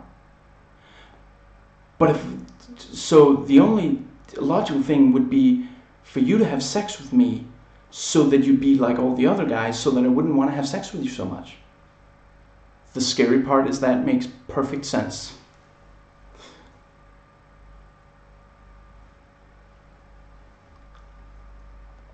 And Alan about giving Berta a birthday present. My brother would stuff a card full of cash, and then once he passed out drunk, I would take out a couple of 20s and then sign it. And Alan accidentally makes it sound like he did have sex with Candy, but thought about sex with Lindsay during this. Yeah, wow. And another joke about Alan looking like Matthew Broderick. I'm not in the mood, Walden. There is a ton of weed in this. Happy birthday to me. And Candy's attempt at fixing things with a call just makes things worse. She admits that Alan is in her hotel room with her, and then pretends it's the wrong number after giving her full name. Wow.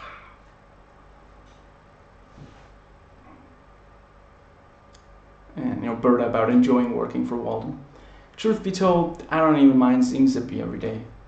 Whoa, I must be higher than I thought. And Candy comes to Lindsay's place and tells Lindsay the truth. Walden gave Berta a car. There's one condition. Okay, you want to do it in the house or in the hood in the car? Alan can never find out about this. And then Lindsay and Candy, Alan can never find out about this. Lindsay and Candy had sex. I mean, we did already know both of them have had lesbian experiences. Both are attractive young women who are, for some reason, attracted to Alan. Most likely, Candy started talking about her feelings for Alan, and Alan's for her. Lindsay chimed in with her feelings for him, his feelings for her. They were talking about sex, and it just kind of happened. It's really not very... I wouldn't say there was seemingly no reason. It's just, if Candy was a complete stranger, I would say it's for seemingly no reason, but... Lindsay already knew that the two of them had been together for a long time, so, yeah. Lindsay's in a better mood. It's like her head's in a whole different place. I have a guess as to where. And Berta still thinks that Candy is hot. Guess what Walden bought me for my birthday? Wow. And... that brings us to One Nut Johnson, there we go. Walden has tired of dating or even meeting women who are only interested in his vast fortune. He decides to create an online persona as a poor schlub named Sam Wilson, who is very much like Alan Harper. No job, no prospects, and no charm. When he goes shopping for discount clothing, he meets a wannabe fashion designer named Kate Dorsey, I guess, who is currently a salesperson at the store. She agrees to go to dinner with him, and they really hit it off. Kate later meets Alan after Sam tells her that Alan owns the house she lives in. Alan immediately takes on a rich man's persona and acts like a jerk to both Kate and Sam. After 2 weeks of a budding relationship, Kate suggests that Sam gets out from under Alan's influence and move in with her until he can get on his feet. So Walden heads off and leaves a gleeful Alan at the beach house. While cuddling together, Kate asks Sam that they have no secrets or lies between each other. So Walden tells her he's a billionaire, but she does not believe him and laughs off his joke.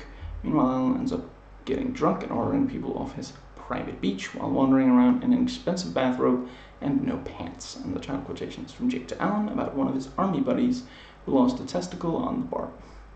God. Wow.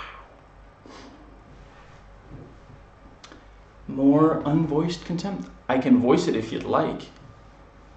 She's gonna want you to make a deposit. Wow. It's like having a magic golf club. Every time you take a shot, the ball goes in the hole. I'm guessing Tinkle, girls poop at home. I still don't see the problem. I can't believe you came home with me and not that girl. Not that I'm not flattered or willing to do things. Okay, talking past the sale. Of course not. Why would Superman want to be Clark Kent? So Walden is going to pretend to be someone else, someone so poor so that women won't want him for his money.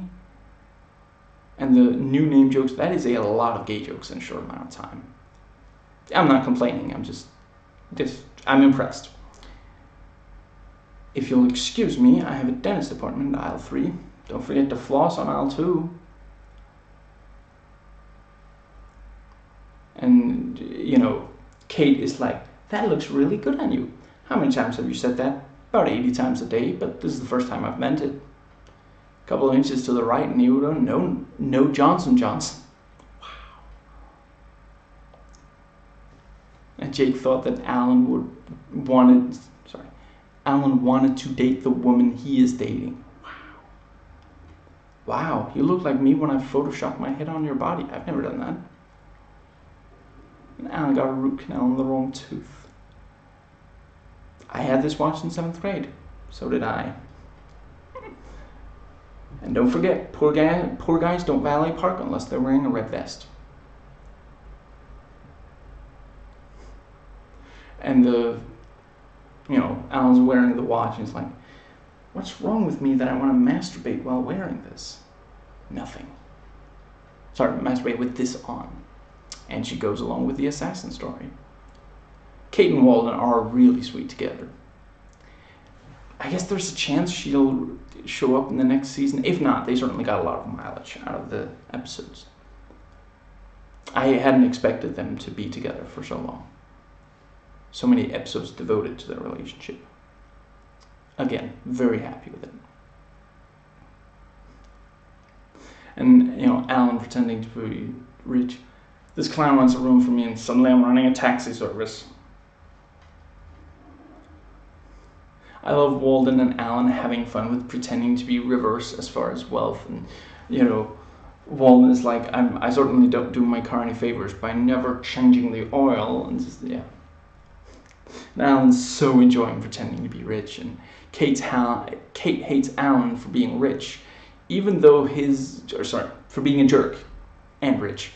For being a rich jerk, even though some of the rich jerkiness, the expensive watch and the expensive car, that's what Walden had, and Walden is like taking it personally.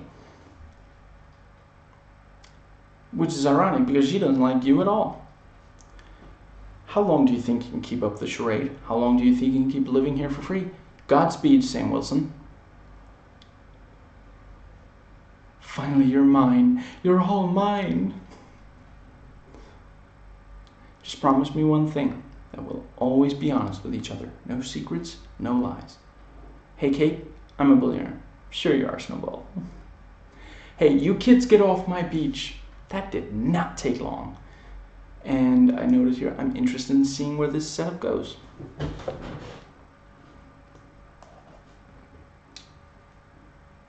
Let's see. There we go. And I forgot to give Santa a tail hole. Yeah, that's technically more than the title. Still pretending to be the poverty-stricken Sam Wilson, Walden spends Christmas with Kate, who urges him to get a job, help out with their finances. He then gets a call from his internet business partner Billy, who tells him that they've been offered $800 million for one of their computer programs, the electronic suitcase. Billy wants to sell, but Walden wants to hold out for a higher price. Sam gets a job selling Christmas trees, which he takes to and immediately enjoys. Billy stops by the Christmas tree lot multiple times when he offers, urging Walden to sell.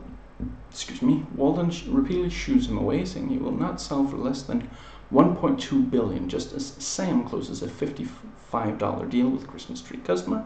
Walden and Billy close a deal to sell the electronic suitcase for $1.2 billion. After Kate's sewing machine breaks, Walden uses his Christmas tree commissions to buy her a new one for Christmas. Walden feels much happier with Kate in his new blue-collar world. Meanwhile, Alan plans to spend Christmas Eve with Evelyn, Kate, and Lindsay, but none of them are able to come. Jake plans to spend Christmas with his girlfriend and her children. Evelyn's having plastic surgery, and Lindsay has to go to Cleveland to help her grandmother broke her hip. Alan begins to feel alone and miserable until a less than willing Berta comes to sing and comfort him. And salutations from Kate, realizing a mistake she made on the Santa outfit for her boss's Labradoodle. Another excellent Christmas special. Is it okay if I have some people over, just Lindsay, Jake, and my mom? It's the holidays. It's time to be with the ones you love. Right, and my mom. And, Alan talking about the 99-cent store. Know it, I registered there for my wedding. And Alan brags to Kate about his wine being $999. How was your day? Walden, it's Christmas. Happy people wishing you peace on earth. It was horrible. Someone's got a case of the Grinches. No, it's a case of a 9-hour shift listening to Celine Dion murder Oh Holy Night. If I meet that skinny bitch, I'm going to beat the oh holy crap out of her. That's what Christmas is all about. And she wants him to get a job and obviously expects it to be a low-paying job. I'm going to run a bath. I reek of comfort and joy.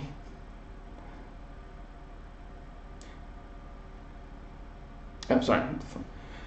Billy, what's up? Oh, nothing. I'm just running our company while you're taking some personal time. Just man up and admit you're in rehab. And the stapleless stapler is the one thing Walden cares about.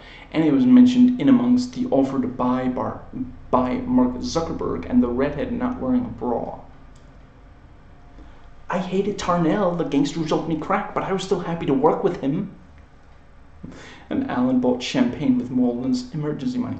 It was an emergency. We were out of champagne.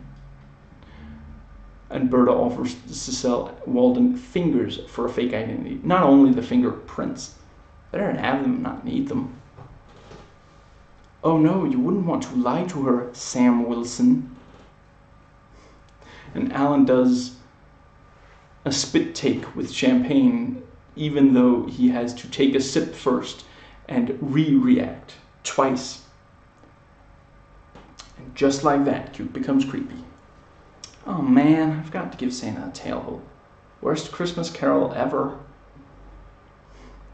The woman Jake is dating has 3 kids with more than one father. Dig me up and kill me again. The DMV guy, I guess he's changed jobs. Used to deliver packages. Maybe he has more than one job. Maybe this is his seasonal job. I hope he shows up again. I really like. He's been in like 4 episodes, I guess, over the course of the show. He's so good every single time. Apparently selling Christmas trees is extremely competitive. Your cell phone is like your penis. When you're at work, you keep it in your pants. I got a job. As what? Prancer the Reindeer Stripper? Let's get naked and play some reindeer games. Are you gonna leave those antlers on? Oh yeah. And Billy bought Alan's not silence with $100, even though he swore secrecy. Good news, my mother bailed. She's having something rejuvenated. Don't ask what. I did, and I haven't been able to eat or sleep since. I'm gonna hate myself for asking. What's wrong? Yeah, that's rough. Happy holidays, Zip. Alan calls the suicide hotline is put on hold and they play cheery Christmas music. So, taking those jokes in order, A, him realizing that he'll be alone on Christmas has gotten him so depressed that he needs to be talked out of committing suicide. 2, so many people call the hotline around Christmas that all operators are busy. And Z, someone working at the hotline made the decision to put cheery Christmas music as the hold music. I guess figuring that that's the next best thing. Hey, it is the holidays. Some things are just more important. Jose sold a wreath to a guy without a door. Look at you, drunk as your brother and none of the charm. You came back for me. You love me, don't you? I pity you. Close enough. If Alan didn't accept pity as a substitute for love, he wouldn't have gotten laid 75% as much as he has. That's right. 3 of the 4 times he's had sex in his entire life, the woman pitied him. Don't make me bitch slap you in front of this child. And they actually make the sale for $1.2 billion. And the DMV guy sees Walden hug Billy. Really? Him, not me? Him, not me? Because he's gay. And Walden comes home. Look what else Santa bought. Broccolito. Broccoli instead of mistletoe. Excuse me.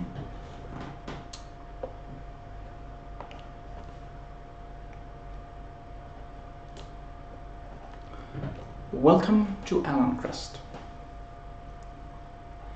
Kate falls into depression after failing to achieve her dream of becoming a fashion designer, so Walden tries to help out gives Alan $100,000 to invest in Kate's fashion line, which Alan takes a disliking to, but invests anyway. Meanwhile, Walden's stress of being himself and Sam Wilson begins to get to him, causing him to lose his hair, making him unable to sleep or get an erection. Alan tries to help with his erection problem by taking him to Charlie's pharmacist, Russell Martin Mull, who offers weird solutions.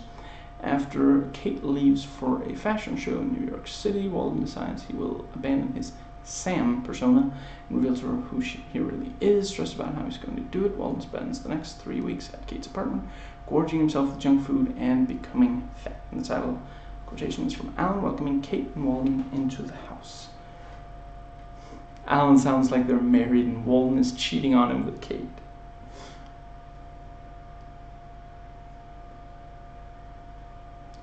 What are you drinking? It's on me. And by on me, I mean I'll pay with the money you left me to pay the bills. Which, incidentally, I spent, so I need more money to pay the bills.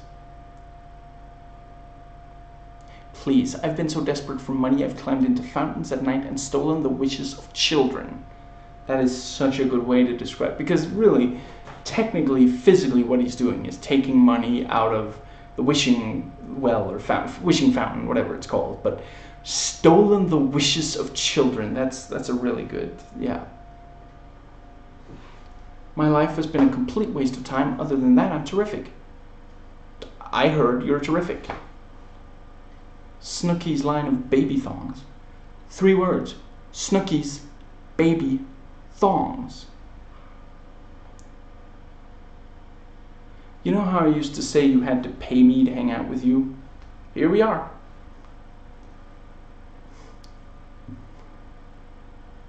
And, and Walden is like, I forget exactly how he phrases it, but like he, wants laundry done. And she's like, it's your machine, knock yourself out.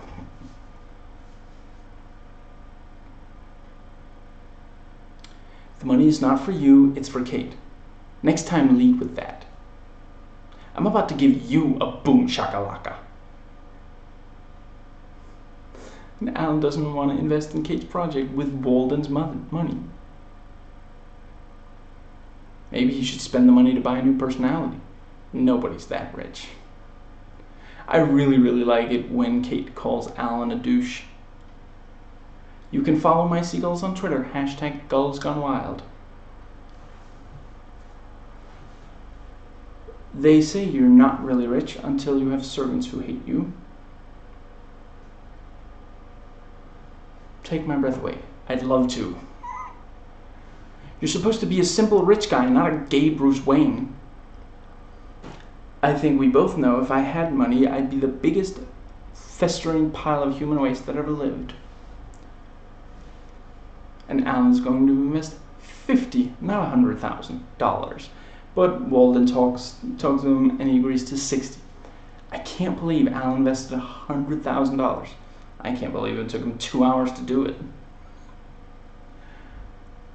It just seems like little Sam doesn't have his head in the game. Right, I just need a minute. Okay. Do you think I'm fat?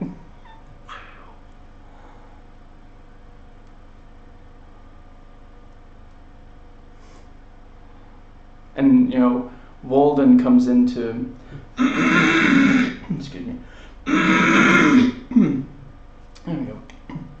Walden comes into his own bedroom in his real house, and Alan is sleeping there, and he's like, oh, am I in your bed? I must have been sleepwalking. So far, you're describing my typical Tuesday.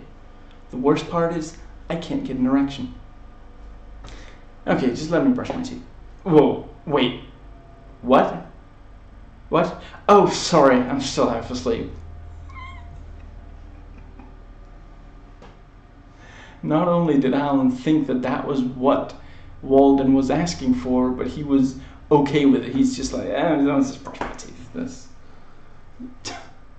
I guess it's a good thing that he did think he needed to brush his teeth first, or he would have started doing whatever it was exactly he was going to do. I'm not binge eating. You get a free candy bar when you buy 4 corn dogs. That's just smart shopping.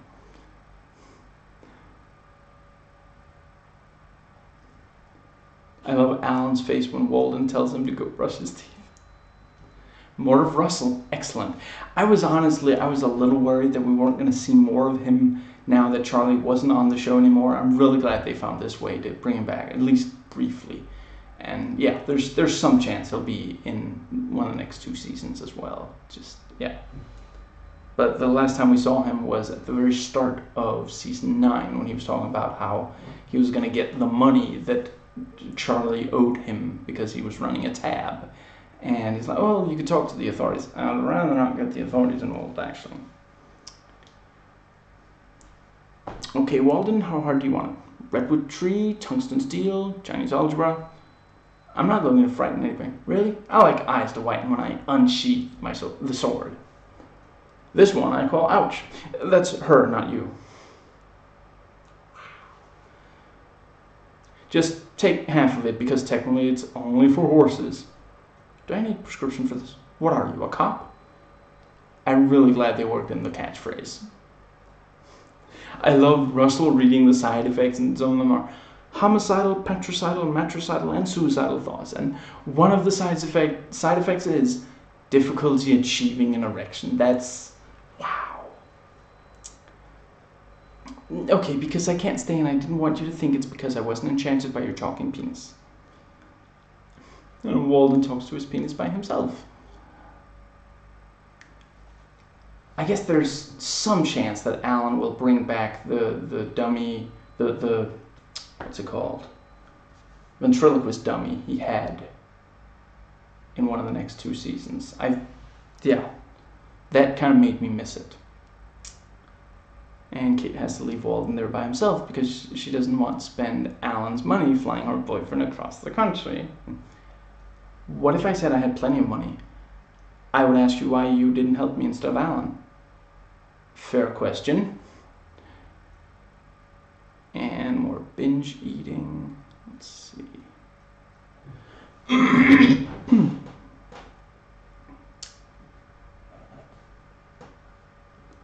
So, grab a feather and get in line. Kate is having a fashion show in New York City. Walden, now fed up with his double life and feeling like Kate might be the one, finally decides he should throw away his Sam Wilson alias and confess to who he really is. Walden decides he and Alan must go to the show so that Sam can tell Kate the truth in person. Alan's relishing the trip, hoping to convince Walden to take him to a Broadway show. Despondent with Kate's reaction when Walden confesses his lies, the musical comes to them. You're a douche. Child quotation is from Alan referring to the thin fashion models after Walden says he feels like throwing up.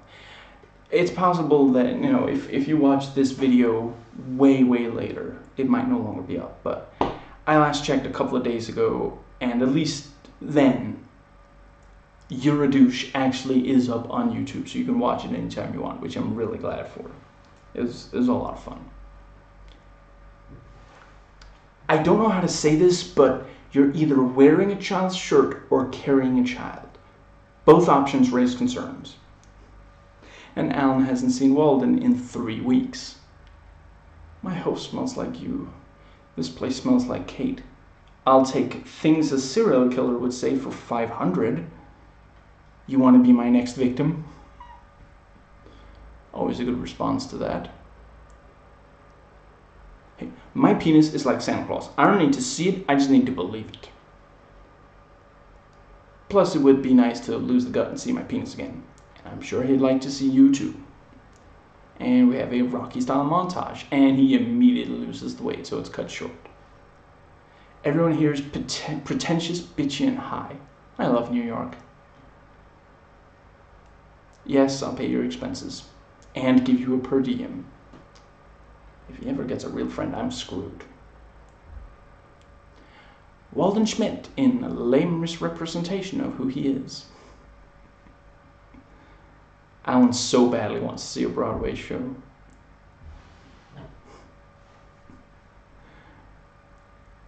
Let's see. And Alan, basically wants to cheat on Lindsay, so I forget. Yeah, I think he calls her and says, "I just want you to know, I love you." And she's like, "I love you too."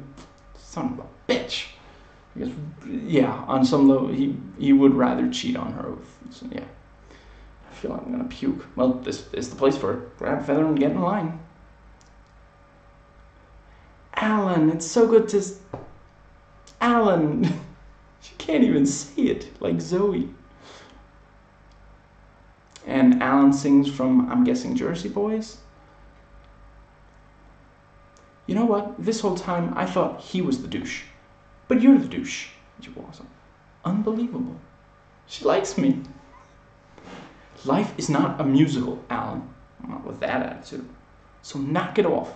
See, that wouldn't have stung as much if you'd sung it. And then it does really become a musical, and they sing about what a douche she is, after she's called Alan a douche so many times, and this episode has mentioned Broadway musicals so many times. Really great build-up. And Kate calls him just to call him a douche. And they sing douche to the tune of the theme song, and Ashton Kutcher raps for just short enough of a time that the audience isn't overwhelmed by him being way too white for that. And it was all in Walden's head, of course. Yeah, Alan's got a big jet. It slipped out while they were running away from me. And Alan makes it sound like he's okay with Walden choosing which supermodel, but then whines about the choice. Although Lindsay is a blonde and brunette would be a nice palate cleanser. Hypothetically. If it was only hypothetically, it's my plane, you're not here, I'm taking them both. I'm taking the brunette. I thought they might sing douche to the ending theme. I really like how they used this whole lie. I really did not expect this many episodes devoted to it, but yeah, great stuff. And... Run, Steven, Staven, run! After Lindsay waits outside the beach house for an hour before Alan gets home, forcing her to urinate in the shrubs, she gets upset with Alan when he refuses to give her a key to the house. Alan reasons that he cannot give her a key because the house belongs to Walden. Alan goes to apologize. He discovers that she's going on a date with her gynecologist, Staven, Willie Garson. Meanwhile, Walden is despondent over his breakup with Kate, and Billy gets dumped by Walden's ex-wife, Bridget. They also run into Herb, who reveals that Judith left him after she caught him cheating on her with his receptionist. The four, bonding over their relationship's gone bad, go for a night out without picking up any women while in the hot tub at Herb's place. I don't think I highlighted that line when I talked about election, but I do really like how the Paul refers to them, you know, well, how do you really say, I guess, spending time in the hot tub or something, as have a hot tub, like it's have a shower. Yeah. Right. A hot tub at Herb's place. Walden, Billy, and Herb ridicule Alan's reason for leaving Lindsay and encourage him to get her back. She's the only one of the group who has a chance. Walden has no problem with her having a key. Alan admits he really just wanted some occasional space from Lindsay with help from the others, who grab Steven. Alan gives Lindsay a key and tells her that while she could do better than him, he could not do better than her. The two reconcile. Steven tells the others that it would not have worked out with him and Lindsay anyway, and then they have to run from a Rottweiler. Herb trips and falls, but the others keep running. And the title quotation is from Walden as he, Steven, Herb, and Billy flee from a Rottweiler. Actually, it's an Oleander. Probably not the salient part of your story. Isn't the important part that you have the key to my heart? Oh, bite me. Wow. You actually think I'm going to have sex with you tonight? I can't believe you ever have sex with me. What, you're just going to mark your territory and leave? And then, you know, he accidentally locks himself out. Bet you wish you gave me that key now. And Walden misses Kate. I forget. Yeah, I'm just gonna go with that it belongs here. It's like he's watching her Facebook and she updated her status, but not to them being together again. It's like, and it's like she's eating a I forget, carrot. I don't think that was it. Just instead of going oops. Where's Lindsay? I thought she was spending the night.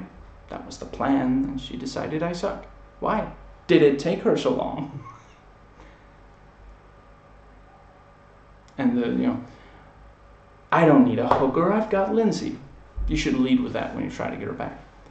Well, I'm not paying for sex, and he can't afford to. Yeah, actually, yeah, I think I got those lines. Anyway, mixed up order-wise. They're crossing state lines to get away from you now. Don't imagine it. Let me paint you a word picture. I don't know what to say, other than you do look like a lesbian art teacher. Yes, Walden is taking joy in Billy's pain, but Billy did the exact same thing 30 seconds ago. Walden, please stop trying to cheer Billy up. I got dumped by my girlfriend, not pushed off the monkey bars at recess. On the other hand, there's nothing like being in a loving relationship. The sweet release of black tar heroin is a close second. And Alan's cheered up Walden and Billy, pointing out they're rich, and they try to cheer him up. What about you? You got most of your hair, both eyes. Yeah, I mean, no, you've got to go to apologize to my girlfriend. Yep, exactly. And Alan to Lindsay, you look nice. Did someone die? If it makes you feel better, you can lock me out and I can pee in your bush. Okay, that came out much worse than I meant it. Herb doesn't jog with Lindsay. He jogs behind her, even if she's running a marathon. He doesn't know it. And, Herb is like, Judith is gone. Do you mean she's traveling or her head's in that cooler? And he spent 36.5 seconds with the hot receptionist. And, what about half? Well, then Judith saw, and then he said, I would have finished 37 while she was watching.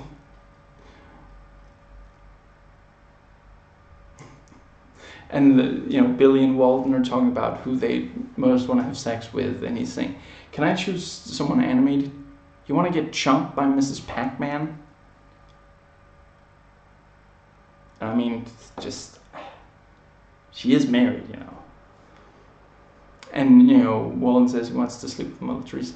That woman gave her whole life for the good of mankind, and one man should give her a little back. Wow. I guess that makes us dump brothers. Who's this guy? You don't recognize your own dump brother? I am really, really glad that we have a new group of pathetic guys who all lost their girl. Obviously, Charlie can no longer be a part of it, nor R.I.P. Michael Clark Duncan. Let's see. And I wouldn't mind Gordon coming back, but he really doesn't have much relationship with Alan. His relationship with Charlie, because of their relationship with Rose. And they're talking about Walden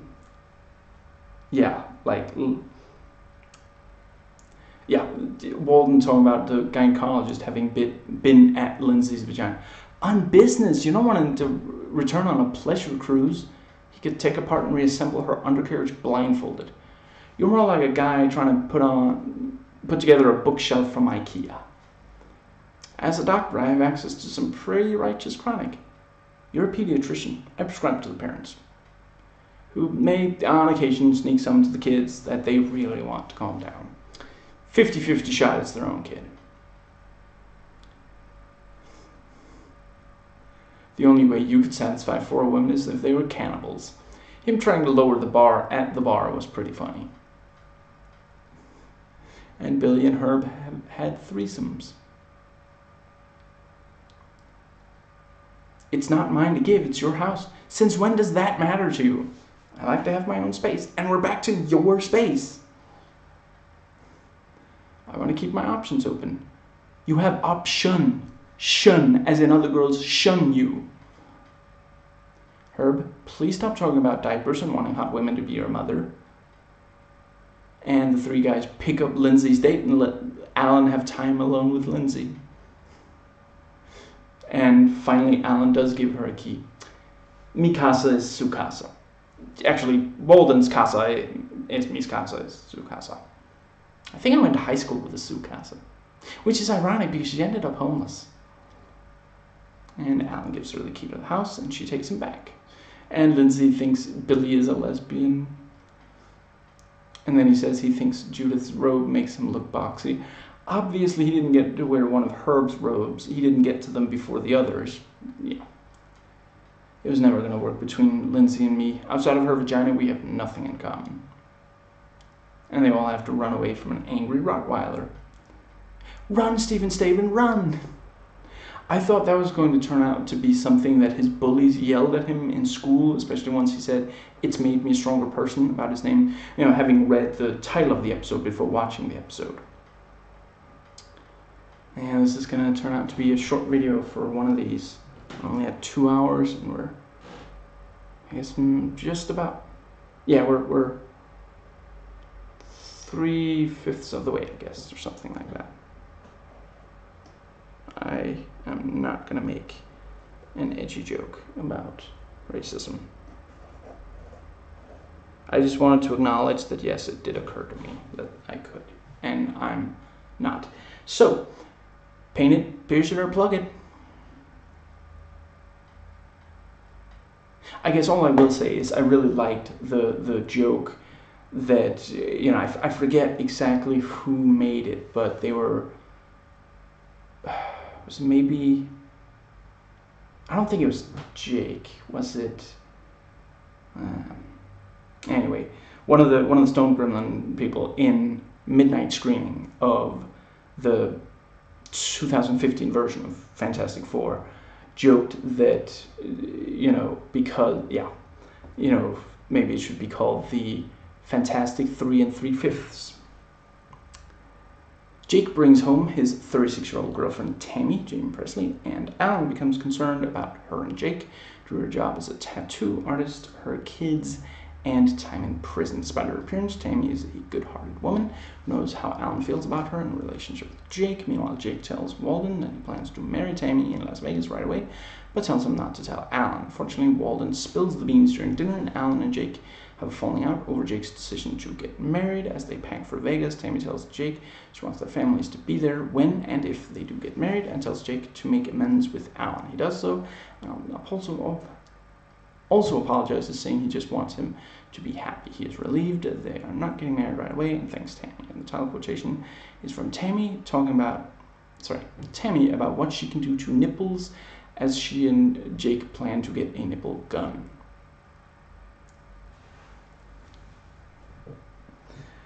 My point is, you've never licked Tammy.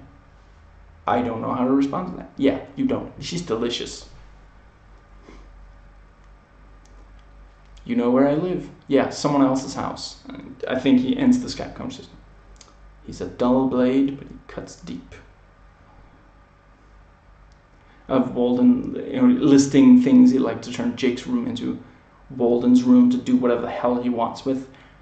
I don't want to split hairs, but it can't really be both the gym and home theater. That's why I also need Alan's room. Touché. Truth A. She's 36 years old. Hey, I'm 34. Yeah, and I don't want you dating my son either. Jamie Presley. Awesome. And this episode lets her be both funny and badass, which are two of her most...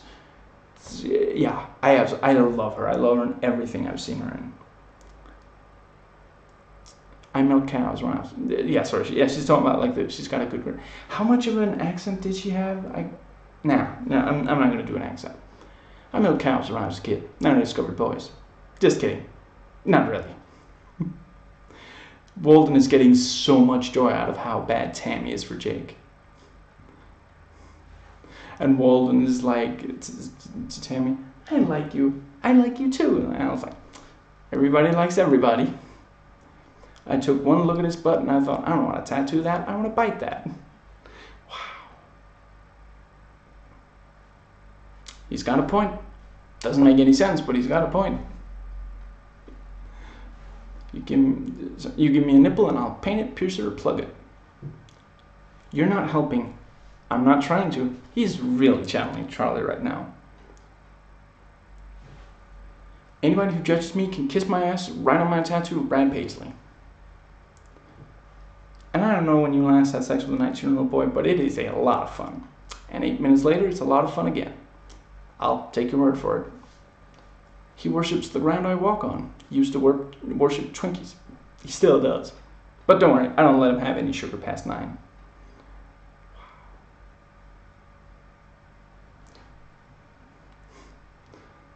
And, Jake said, he doesn't see how he could get hurt. And Walden's like, are you kidding? Have you never heard a song or watched a movie or read a poem?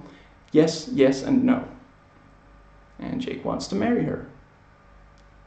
You got married at my age. Yeah, look what happened. I lost my wife and half my money, and the only thing I got was your father.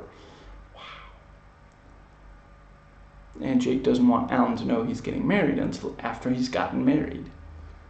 I just want a home theater. Jake's making gnocchi. He's into cooking things he can't spell. What's for dessert? Cake? Pie. To quote a joke about Quark, 2 out of 3 isn't bad. I'd like to think he'd get at least 2 of the 3 letters right. Maybe I'm aiming high. Walden is so bad at hiding Jake's secret. And Alan steals the quarters like it's like a, what's it called? Like it's a compulsion or something. I like cooking it because it sounds like Nookie. I get it. Not as much as me. High fives Tammy. And, Tammy just keeps telling Jake he should eat his vegetables. And Alan's like, Jake, listen to your mom. Villa's girlfriend. Wow. I mean, she's... Well, let's see. If she's 36 and he's 19, it's not... Wait, yeah, actually, I guess she just barely could be his mother. And certainly they do have... When they're eating at the table, they do have a little bit of that... what's it called? Dynamic going on. Hey, he was an idiot long before he met you. I don't need you to defend me. It doesn't matter what you think of me, but why do you have such a low opinion of your son? She walks up. Because I know him. When I was 5, my dad left for a sandwich and never came back. What kind of sandwich? I got married in Vegas and divorced in Reno. Hell of a weekend.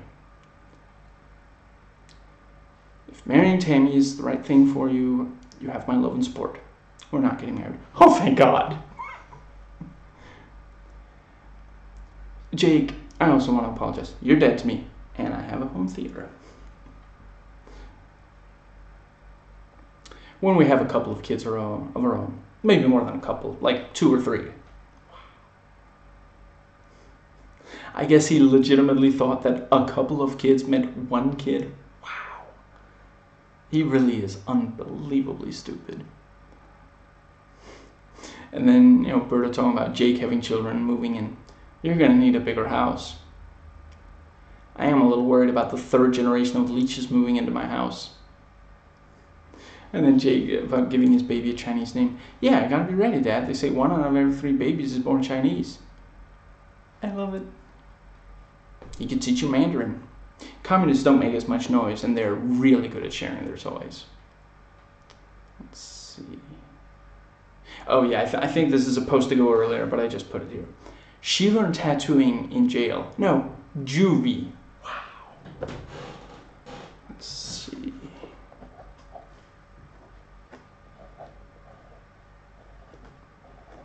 Advantage, fat flying baby.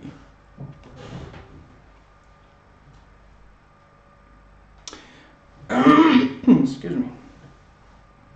Alan has a special Valentine's Day plan for Lindsay, an expensive hotel, and is going to show off his manscaping, which consists of a heart-shaped hair pattern over his manhood.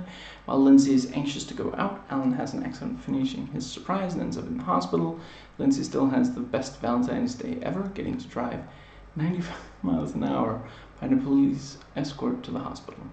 Walden gets a message from Kate that she's in town, wants to see him. Walden still loves her and is eager to see her to find out. She just wants to repay his investment in her business because she found a new investor. 1 second. After Alan convinces him not to give up, Walden shows up at Kate's hotel and she first rejects him, but Walden does talk her into going out to dinner. She would not invite him in after the date, saying she considers this a first date with Walden rather than the continuation of a relationship with Sam. But after going out on Valentine's Day, the two end up in bed, the relationship apparently renewed. However, she learns the next morning she'll be so busy traveling that they may not get together anytime soon. Later it is revealed that Kate's new investor is Rose, using the situation to keep her away from Walden. And the title quotation is from Alan, referring to Cupid, when Walden eagerly extrapolates that Kate wants to have a baby with him. Wow. Do you know the number of a good chiropractor? What about Alan? And they both laugh. Sorry, I had to. I've got a date for Valentine's Day, and if everything goes well, I need a chiropractor, a psychiatrist, and a priest. That is exactly, yes, those are the right kinds of plans. And Walden's explaining why he hates Valentine's Day, which makes you think of God, which makes you feel guilty for having sex in the first place, and in the second place. Lindsay deserves the best, and I'm going to give it to her. If you're the one giving to her, it's not going to be the best. What if she's dying? What if she's pregnant? What if she's dying to be pregnant? I'm going to be a father. My girlfriend wants to have a baby with me. Do you have the number of a good chiropractor? Oh, sorry. Yeah. There's the title quotation. Anyway. Do you have the number of a good chiropractor? Then again, you'd look great with a bag over your head. Sorry, that didn't come off as charming as I meant it. And Kate wanted to give him the $100,000 back. That's why she wanted to meet. Walden, we broke up. When you break up, you give the other person their stuff back. Yes, but it's usually a cell phone charger and a bite guard. I want my bite guard back. Buy a new one. Buy 1,000 new ones. Let's just say she doesn't want me in her business, financial or lady. Was it over for Lindsay and me when I burned her house to the ground? No. Was it over for us when I introduced her mom to my mom, who subsequently turned her into a rapacious lesbian?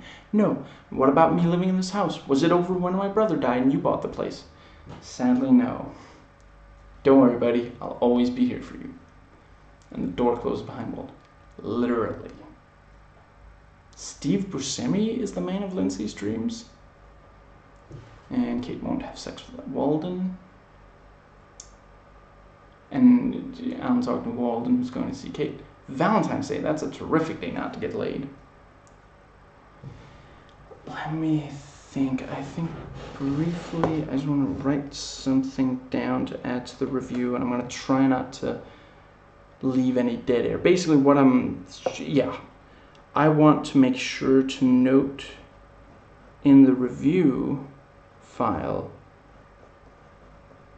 so that I make sure to say it when I review the show, that, sometimes people will say something thinking that it's something okay to say, and then after they say it out loud, they'll realize they shouldn't have. Sometimes they're trying to be charming, sometimes... The thing is, I'm really bad at writing and saying, unless I'm writing and saying the exact same thing. Okay, I'm just gonna say, so, people say things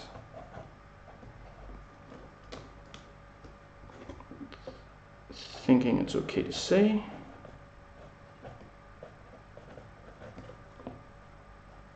Okay, to say, but then realize out loud sounds bad.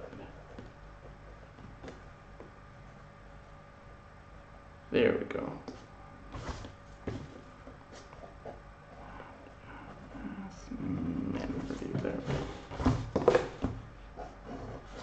There we go. Right. And, Alan wants Walden to look at his manscape. Come on, I had your back. Well, I don't want to have your front. And Walden actually does help out with with the manscaping, and Berta catches them. I knew it. This is how you pay the rent. Wow. Yeah, Berta catching Alan admiring Walden's manscaping. Oh my God, what happened? Manscaping. Balls. Hospital. And Walden about and after sex with Kate. I'm sorry, I couldn't get my mind off Alan's penis. Please drive faster, I'm bleeding out from my scrotum. Doesn't look much like a heart. Well, it's bleeding like one. And then the police are gonna pull Lindsay over, and Alan's like, nice going, Leadfoot. Do you want to keep your other ball? And I really love, I think the cop like walks up. Do you know how fast you were? Oh, sweet mother! Sorry. I'll do that. I can do that better. Walks up to the window and looks in. Do you know how fast you? Oh, sweet mother of God! Is that a heart? Thank you! See, Alan, you just have to look hard enough and you will find someone who appreciates you. How about this? Are you free for sex in 30 seconds? I have an opening. Let me check. Well, I'll have to move a couple of things around, but yes, I am. They did already do a I can squeeze you in, but it'll be tight joke in an earlier season. Otherwise, this would be a great place for it, but good alternative. And Alan wants to have sex in the hospital, and Lindsay's like, seriously? They just put 10 stitches in your junk. I thought we could take advantage of the swelling. That's tough. Not tetanus shot in the balls tough, but if you don't leave it alone, it'll never heal. If you don't stop doing that, I'm going to make you put a cone around it. And Rose is the business partner. So she intentionally took Kate away from Walden, although if she hadn't invested, then Kate wouldn't have contacted Walden, since that was about the money. So he's a great guy. I'm crazy about him. Oh, I've been there. Quite literally. And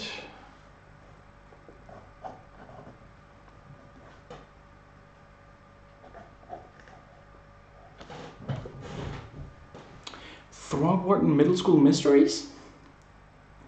Walden views an old video where he discussed his life goals and gets depressed that he does not have a wife and family. Going to a mixer for rich singles. Walden runs into his ex-wife Bridget, ending up in bed. They seem to make a close renewed connection, but she gets more and more controlling, including telling Alan and Berta that it's best for the household that they leave. I did also, just briefly, I kept forgetting to put this in the notes. I really love how after Bridget has already denied Walden sex, Alan says, pretty soon she's going to start denying sex. Then Walden wakes up and finds Bridget has removed his balls. However, it is then revealed that Walden had imagined the reconciliation with Bridget. Instead, he avoids her and walks away at the last. Flash forward shows Alan Walden, now elderly and still in the beach house, watching a video of a younger Alan discussing a goal for his whole self, which, living in the beach house. Title quotations from Walden at the mixer, talking to an author about her books. Excuse me. I guess I can do it like that. There we go. You are nothing more than an awkward, pimply-faced, goofy-looking teenager. We would have been best friends. Alan talking about the tape he made for himself. Don't kill yourself, it will get better. I was so naive. And Alan imitates Austin Powers, and no, he should not do that. Let me think. It's because on the tape, Walden makes a reference to Dr. Evil. And transphobic joke about Phyllis. I don't have any things that matter. No wife, no kids. All I have is you. Well, we could adopt. Wow. Lindsay, what are you doing up? Alan is sleep sobbing again. Wow. You're not going to meet anyone sitting on your couch feeling sorry for yourself. Are you? I guess not. Damn. Pep talks really aren't your strong suit, are they? If I'd given up, I wouldn't have found my amazing, wonderful boyfriend. You're cheating on Alan?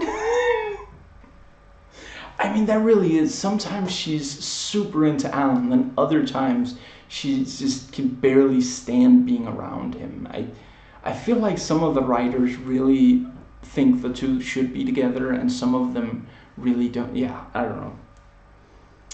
Let's see.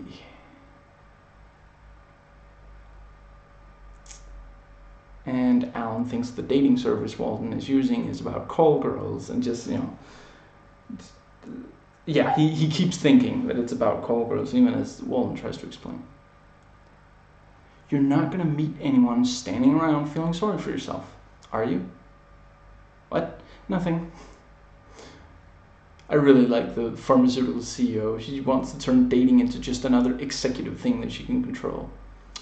T.C. Randall, aka J.K. Rowling, and she, first she tries to explain how he's always wondered about this thing, and then finally she's like, when I wrote those books, I was addicted to painkillers. They make no sense, but they make me a lot of money, so cut me some slack.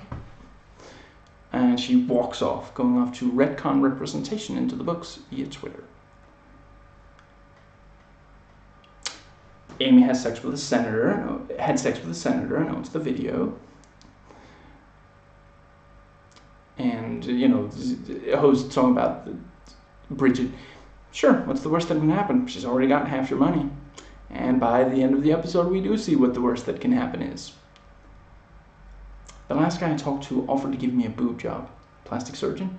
Unfortunately, no. And I'm really glad they wrote it. I am always in favor of more Judy Greer. I hope you find what you're looking for. And smash cut there in bed. So, did I find what I was looking for? You paid $1,000? I paid $2,000. Sounds like you got screwed a lot tonight. Back together again, Ashton Kutcher and Bridget. And Alan, the Three Musketeers. Or Three's a Crowd. Or Three's Company. Or Three Strikes, You're Out. And, and Alan tries to sow some discord. Is that the... And it's like, didn't you, right after bringing him sleep, right after you divorced him, sleep with his best friend? Yeah, but I realized it was just a pathetic attempt to stay close to Walden. You know what that's like, right, Alan? Touché. She's good. She's good at that. And Bridget is mothering Walden again. Run.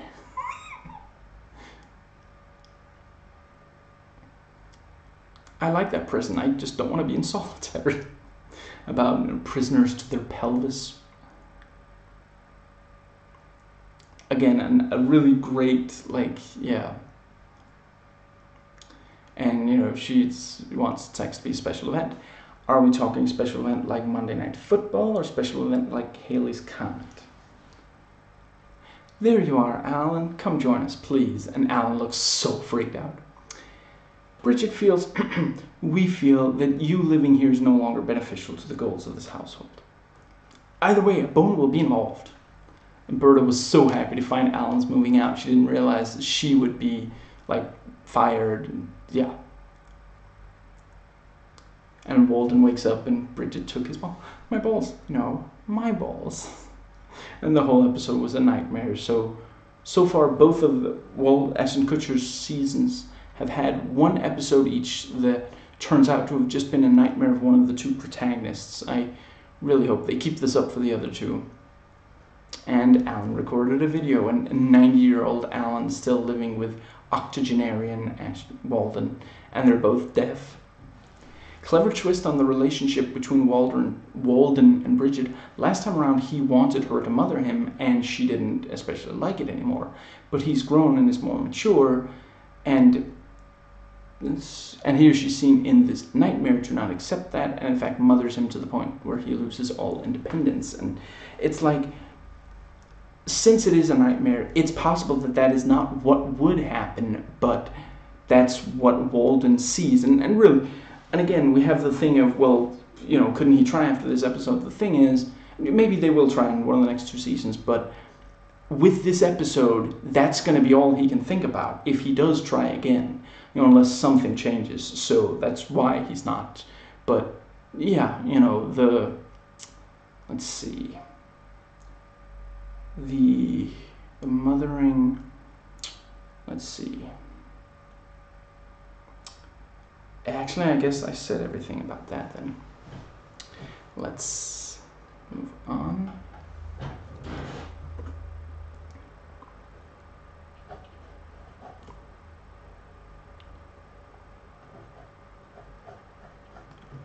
The 904 from Pemberton. After Alan accidentally starts a fire in the kitchen, resulting in a power outage, Walden is far from happy and tries to make it up by buying Walden a new but cheap toaster, causing fights from Walden. Criticizes the toaster's low quality, and Alan ends up moving out. He tries to move out in with Lindsay, but is kicked out after refusing to share the bills with her, and he instead moves in with a lonely Herb. But Walden finds himself lonely without Alan, tries to get him back, but Herb is overjoyed with having Alan keep him company and doesn't want him to go back, therefore isolates Alan from Walden. When Herb and Walden begin to argue over Alan, Alan decides to go back to Walden as he needs him more. However, after seeing Alan attempt to masturbate on the couch, Walden calls Herb and suggests they share custody of Alan. The title quotation is from Herb announcing his model train's arrival after Alan sounds a train. Excuse me. Felt like there was something that needed to... maybe it'll come later. Okay. Oh, you're in bed already. What are you wearing? What kind of sweatpants? Oh, big old gray ones. Is it just me or are you getting turned on too? It's just me. Well, that's fine. I do some of my best work alone. Alright. Go to sleep. I love you. Do you love... I know she does. And Alan sticks a fork in the toaster. I can't burn down another house. Well, not with that attitude. And Alan is surprised when the power goes out. In your tidy not-so-whiteys. I put out a fire. I'm a hero. Looked like you were posing for the world's most disturbing fireman calendar. This is the best thing that's happened since sliced bread. And Walden is unhappy with the new toaster. A cheap toaster is so loud. I really love how they do such a great job on this show. That's another thing I'm just gonna briefly add. Cheap. What's it called? Like discount, I guess. Product versions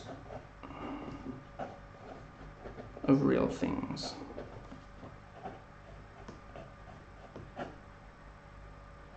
Items. Truly terrible quality.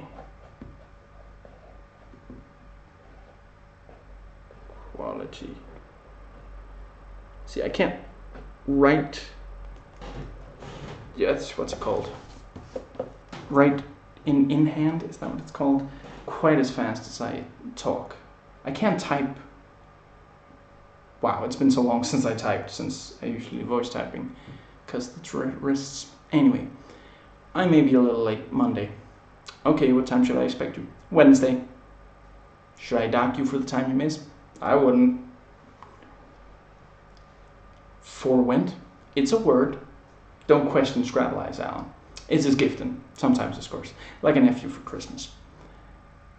And Alan and Walden get into a big fight over the toaster, and Alan leaves. He doesn't appreciate what I bring to the party. I've never seen him bring anything to a party, except a Ziploc bag to steal a shrimp. I'm not going back. I have my self-respect. I do. When you move in, I want it to be because I'm your first choice, not because I'm the last resort. You are my first choice. I'm your only choice. My one and only choice. Wow. And Lindsay wants to split all the bills down the middle, and he just goes, and smash cut, and she's kicking him out. I don't think Judith's ever coming back. That's terrifically sad. Wow. And Alan moves into Herb's house. To be fair, Herb is probably also happier without Judith than Alan is moving into Herb's house. So, where are you living? With Mommy? For your information, I'm living with my ex-wife's ex-husband at my ex-house. Yeah, that's not pathetic. Are you crying? I can't help it. I was just so damn happy. And Alan about living in his old house with Herb instead of Judith. This time I actually have a chance of getting laid. If dinner is as good as breakfast, you have more than a chance. Wow. And the more Herb talks about Javier, the scarier it is. Javier's got a machete. Let me ask you something. Does Herb have a machete? Oh God, we're back to third person. Free at last, Walden? Thank God we're free at last. Wow, that is inappropriate. And, you know, I'm recording this video right after Black History Month. So that's, wow. How's your fame? Incarcerated. Berta, we've seen one of your daughters give birth to a baby just a few seasons ago. Are you telling me that even the baby ended up in prison? I withdraw my question. What are your hopes? What are your dreams? I'm just hoping to get out of this conversation. And Walden's immediately lonely and wants to talk to Berta, who really does not want to. Herb is so disturbing with the toy train. I'm really glad that that's a thing. I mean, the first time that was mentioned, I thought that was going to be it. I'm just briefly going to add that to Herb, toy train enthusiast. More model train, really. Sorry. Apologies to all the perfectly sane adult human beings who obsess over model trains. I don't mind. See, basically, my one problem with it is that, as far as I know, it's a fairly expensive hobby. And I'm just saying, if you're gonna spend a lot of money on something that only makes you personally happy, it had better be because you spend almost all of your money already helping other people. There are way too many people who need things just to live for people to spend a ton of money just making themselves happy. That's unacceptable. And Herb pretends on the phone that Walden can't talk to Alan. I mean, it's like a cult thing or something. You know, he pretends that he prevents them from communicating with each other. Just, yeah. I thought Alan was the one who wanted to reenact 50 Shades. And for a second you think Herb is going to tell Alan that Walden called, but it's to give him a train conductor cap instead. He left the house and he bought something with his own money. I know, I shouldn't have screamed at him. I should have thrown him a parade. Wow, if there was a Freeloaders Hall of Fame, my dad would be living it for free. You know, it's not just that he would like be the #1 in that Hall of Fame. No, he would be living in it. Herb so badly doesn't want Alan to leave. There's no TV in there. There could be. Really? Your turn. As you can see, Walden needs me. I wouldn't go that far. And Alan's going to masturbate in the TV room at 8 in the morning. Hey Herb, it's Walden. How would you feel about shared custody? And another episode where Alan moves out of the beach house. Have they, thinking about it, has there been one of those per season in the most recent, like 5 seasons or something? Or maybe not quite as much. I remember that there was one back when Evelyn was with the rich guy who turned out to be a crook. Yeah, I don't remember often. Anyway.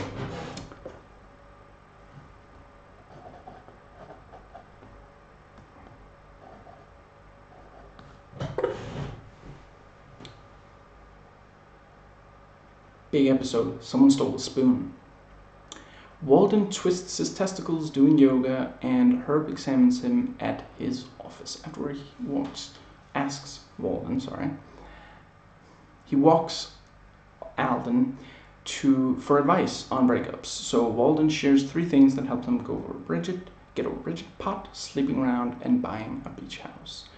Inspiring Herb to move on with his life, they bring 2 gorgeous young pharmaceutical representatives from Herb's office to Walden's house, have a wild party on the deck. Walden gets an extreme hangover the next morning, but Herb is ready to continue partying. And he makes everyone Bloody Marys. Next day, both Walden and Alan wake up hungover while Herb is throwing another wild party at the house. Let's see. Alan and Walden tell Herb to go back to his home, but Herb gets offended before he leaves. Say no more. Herb, I said say no more. And they later find him in a motel, very high, wearing body paint and a diaper, so they reluctantly call Judith to take him back. Later, Herb seems much happier at his office as he finishes checkup on Walden, saying things are back to normal, but then Walden notices that Herb's new receptionist is a hot young blonde woman who's at the most recent house party. Oh, wow, I'm not sure Oh, that's right, that is her. Huh. Yeah, so that he can still see her, even if they don't, yeah. And the title quotation is Alan to Walden about the episode of Downton Abbey he is watching on TV. Release your negative energy. I better not. The only thing holding me together is negative energy. And Berta catches Walden standing right behind Alan, doggy-style position. Berta, the doorbell. Heard it? Not answering. I'll get that. I need a break anyway. It's only been 5 minutes. Not the first time I've heard that. Excuse me. And Alan didn't notice his wallet missing even though it's been over a week. Is it your back? No, it's my front. I need a doctor. Right here. No, a real doctor. I'm gonna have to stick my hand down your pants. For once, I'm glad I didn't make it into medical school. We're gonna need a code word, so I stopped walking in on this stuff, because now it looks like Herb is jerking off Walden. That is the worst pain I've ever experienced, says the one guy in this room that wasn't married to Judith, and Herb high-fives him. I imagine it's actually a very similar pain. Why do you have an ultrasound in a pediatrician's office?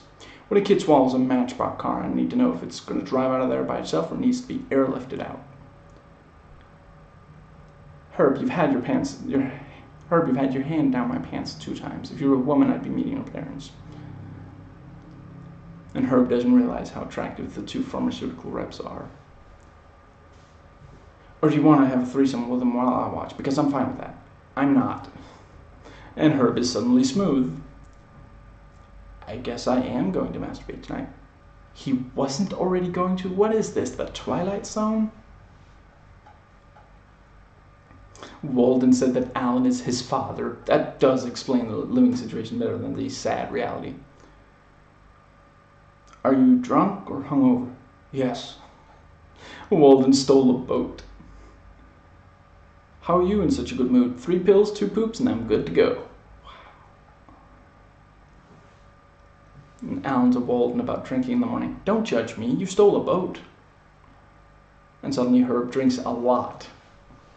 He's suddenly very, very good at this whole partying thing, considering when Charlie met him, he hadn't had, like Charlie joked, he never had a full beer, which is very likely true. Now, Alan and Walden wake up on the deck, and Herb is throwing a huge party at the beach house. Are you a pharmaceutical rep too? No, I'm a junior in Pepperdine. Pepperdine's a good school. Certainly a very giving school. Wow, it's like Charlie Sheen's house. Meta. And Alan wakes up with a start. Pepperdine is not a good school. Why am I face down on your couch in my underwear? Because I was kind enough to put underwear on you. Is there any combination of these 3 guys having touched each other's nuts that hasn't happened in the last 72 hours? And Berta immediately leaves. She is not cleaning that up.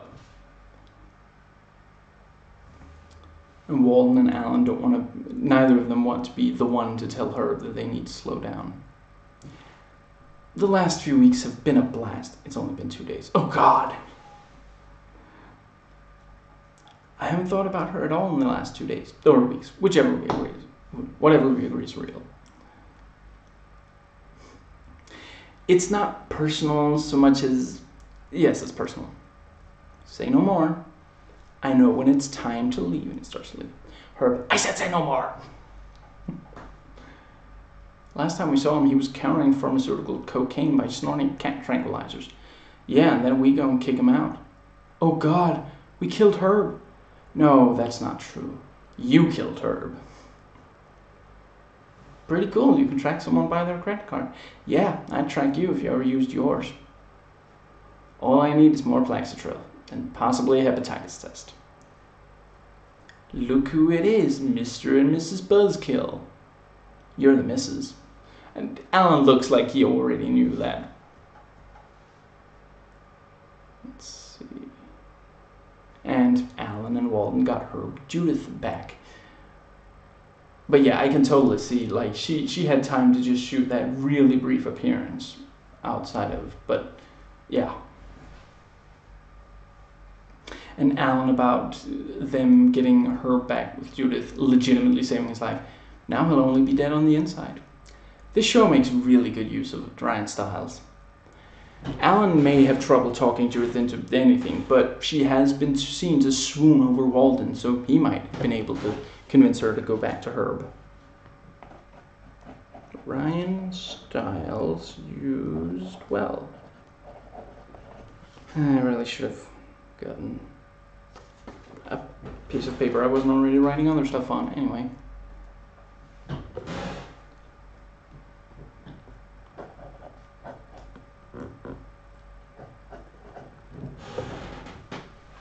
Bazinga. That's from a TV show. Home for the weekend, Jake tells Alan and Walden that he and Tammy broke up because of their unrecognizable differences. However, an angry Tammy shows up and confronts Jake, revealing Jake is sleeping with her daughter, Ashley. Alan and Walden try to make the two work out their differences, but it gets out of hand when Ashley, Emily Osmond, shows up and declares her love for Jake. It gets worse when Jerry, Ashley's ex-boyfriend, Scott Bakula, shows up and tries to win her back. The Pavlos, Walden and Tammy have a heart-to-heart talk, and Tammy later gives the young couple her blessing. Unfortunately, Jerry comes back later that night and proposes to Ashley, winning her acceptance with the promise of a Mercedes-Benz. Alan comforts Jake, who is now alone. While out on the deck, Walden and Tammy end up making out. Tell quotations from Jake while bragging to Alan and Walden about his new position in the Army's kitchen. First, The Big Bang Theory, another show which Chuck Lorre co-created, in which Bazinga is a catchphrase used by the character Sheldon Cooper. A note in the end credits, Emily Osmond character is listed as Amy instead of, yeah. Anyway, as I said in an earlier video, I have not watched any of The Big Bang Theory. That one I'm absolutely certain about, and I have no intention of doing so. I've heard people talk about it, and it sounds horrible. I saw someone showed a clip for some reason, and it was like, wow, some sitcoms are just terrible. So, yeah. And the previously on tells us that there will be more of Tammy, so that's great. I hate to break up this happy reunion, but you do both realize this is not your home. He's cute. He is, though. It's called earning respect, Dad. I don't understand. Which part? Earning or respect? Unrecognizable differences? You know, when you don't really know what's wrong, but you have to break up anyway. And Tammy chases Jake off the deck, and they both jump off. You slept with your girlfriend's daughter? Jerry Springer filmed before a live studio audience. Jake tutoring math? What were you thinking? And Alan has to hold Tammy back from attacking Jake while Walden cheers, Jerry, Jerry, Jerry. Sorry, I was still imagining. I was young and naive back then. That was 6 weeks ago. And Walden high-fives Jake over being able to sleep with both a MILF and her 18-year-old daughter. And Alan listing the great questions of the universe. How have I managed to keep living in this house all these years? I'm tempted to sleep with you just to get back at him. And Alan looks so hurt when Tammy says she was just kidding. She hit me with a wall of respect. I'm sorry for sleeping with your daughter. But when you think about it, it's really a compliment because she's just a much younger version of you. I didn't think Jake had it in him. Apparently he's had it in just about everybody. Get your hands off my daughter, you cheating son of a bitch. That would make a great song.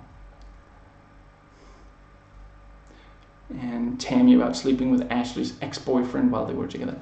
That was your teacher. Thanks to you, I failed biology. No, biology failed me. Scott Bakula, great. and like he opens the door and slugs Alan, and it's like, I can't, I don't hit children, and I've come to get my baby girl back. You're her father? And then Tammy and Ashley are like, ew, no. And Jerry's like, I'm her boyfriend. And then Alan and Walton are like, ew, no. I really like the tattoos on Tammy's arm. She really does look like someone you would want nowhere near your family. I'm not saying that that's new to this episode. I just didn't note it in the others. The longer characters on the show, the more I'm going to notice about them. So.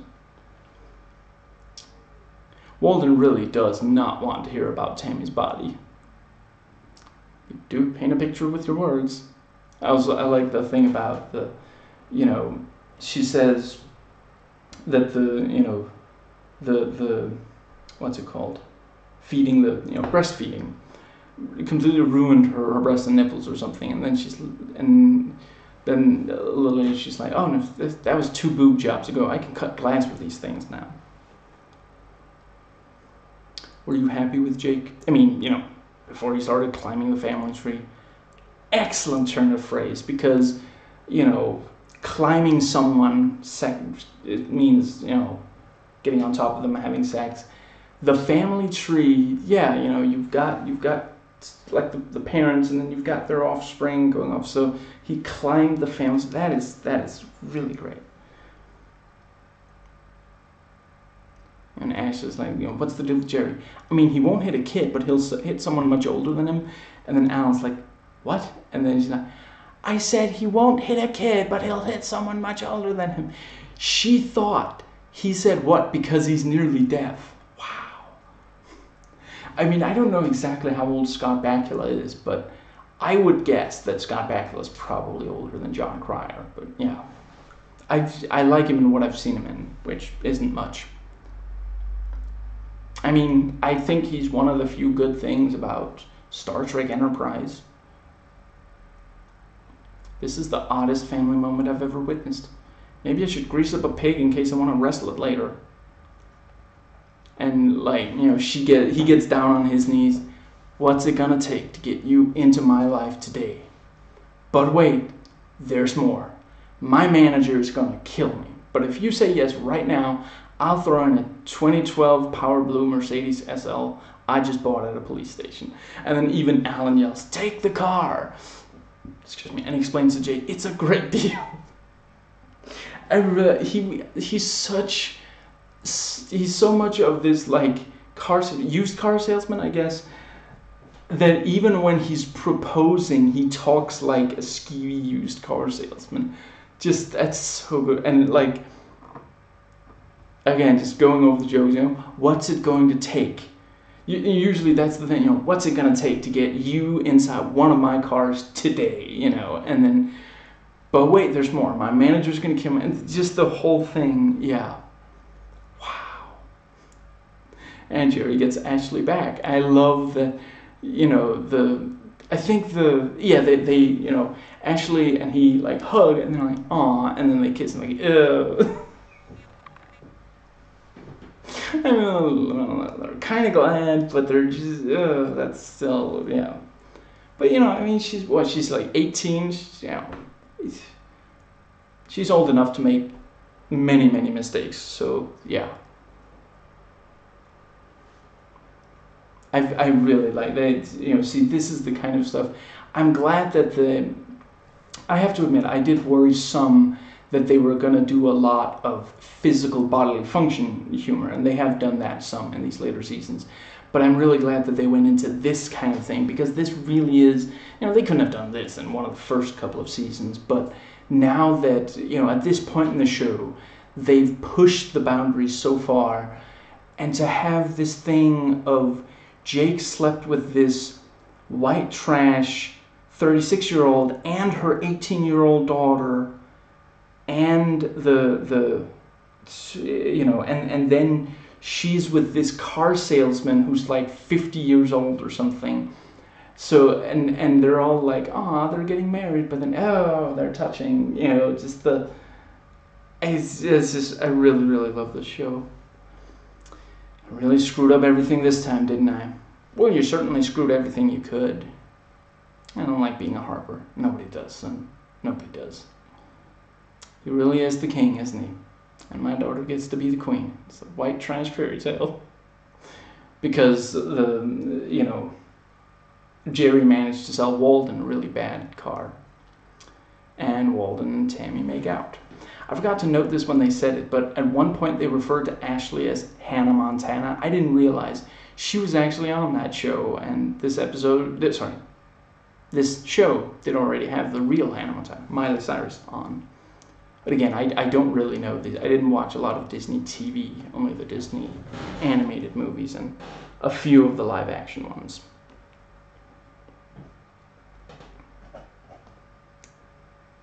The last 3 episodes, the first letter of each comes out to AMC.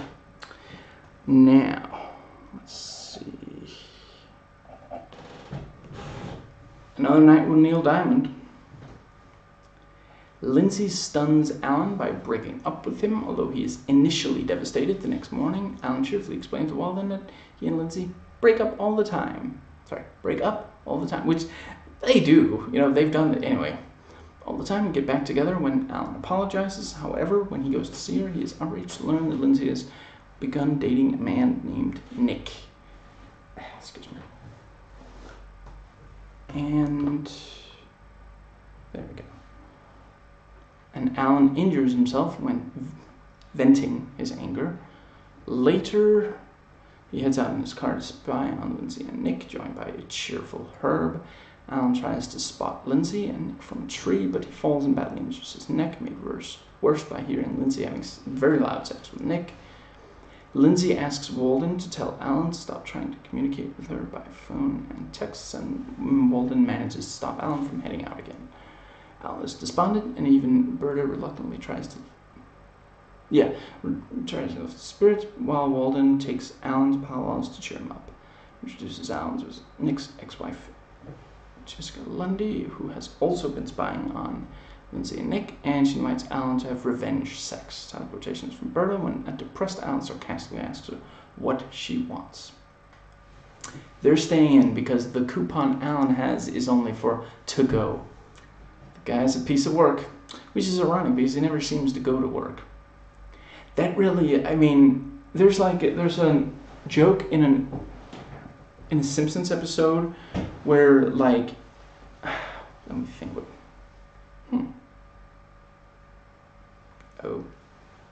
Okay.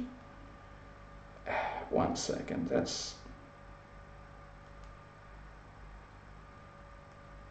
Well, now I have to check. What on earth? I'll try to make this short. It's just really weird that... Okay, never mind. I guess it is just set to very quiet. I just gotta make sure that this thing didn't suddenly break or something. It's my cell phone that's behaving very weirdly, and I just gotta make sure that it didn't delete stuff. Okay, it doesn't seem to have. Let's see. Yeah, there we go. There's a joke in a Simpsons episode where Bart asks him, "Do you even have a job anymore?" And he answers, "I think it's pretty obvious that I don't." And it is when did we last see Alan go to work? Is that why he's now? So did he lose his job? You guys are like termites. They mate for life, and once they live in your house, you can never get rid of them. Just like Alan. Are you okay? I have to do something tonight that's going to be really painful. That's something between 2 consenting adults. Wow.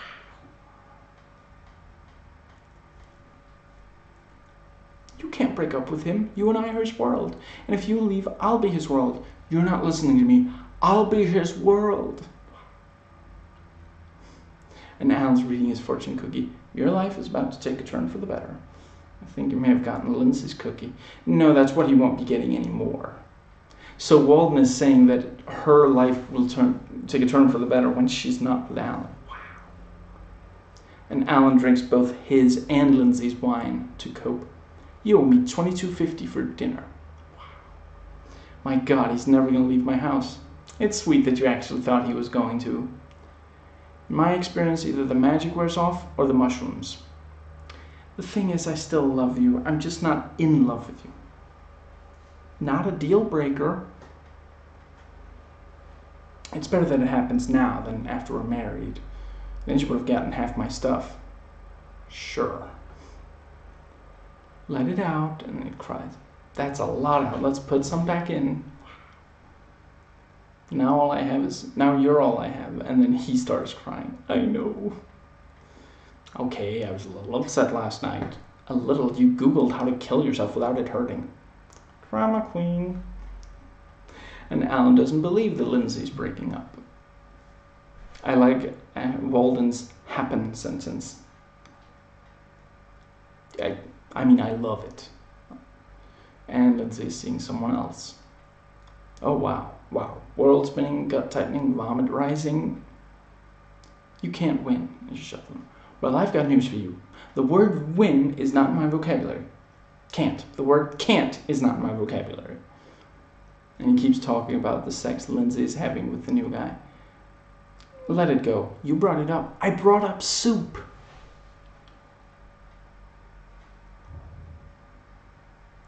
And, Alan's going on a joyride. I've seen your car. There is no joy in that ride. And Alan guessing what Lindsay is saying to her boyfriend. You kiss me between the strikes, and I'll kiss you between the balls. And Herb got in the car with Alan and Walden. He's been watching Lindsay through binoculars as well.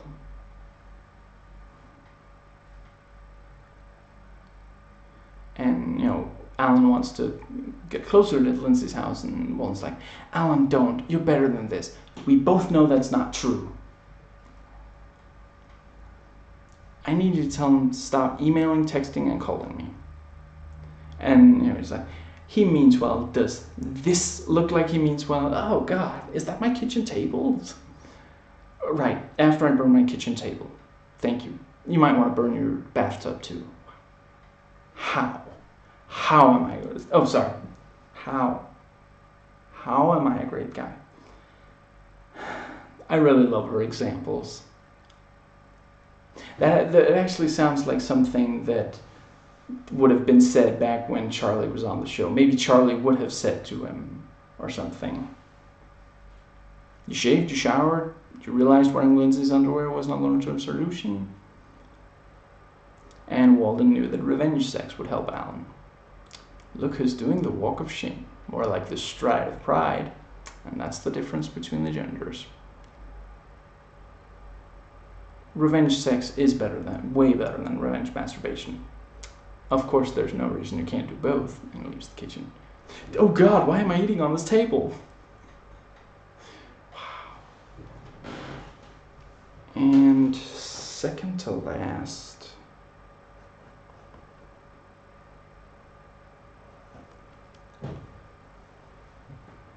My Bodacious Vidalia. Okay, we are going to get past 3 hours at least. It's not going to be much shorter. Anyway, let's see.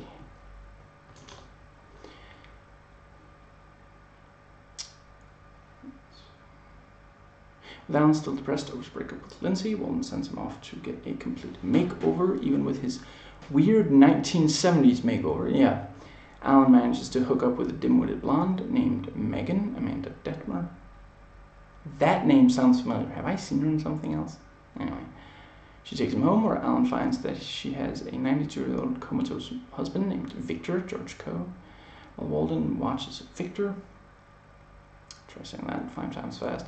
The couple hook up in Alan's bedroom. Later, Victor is thought to have died, so they're rushing back to Megan's place, so his relatives won't know if she was having an affair, but on the ride back, they get a surprise.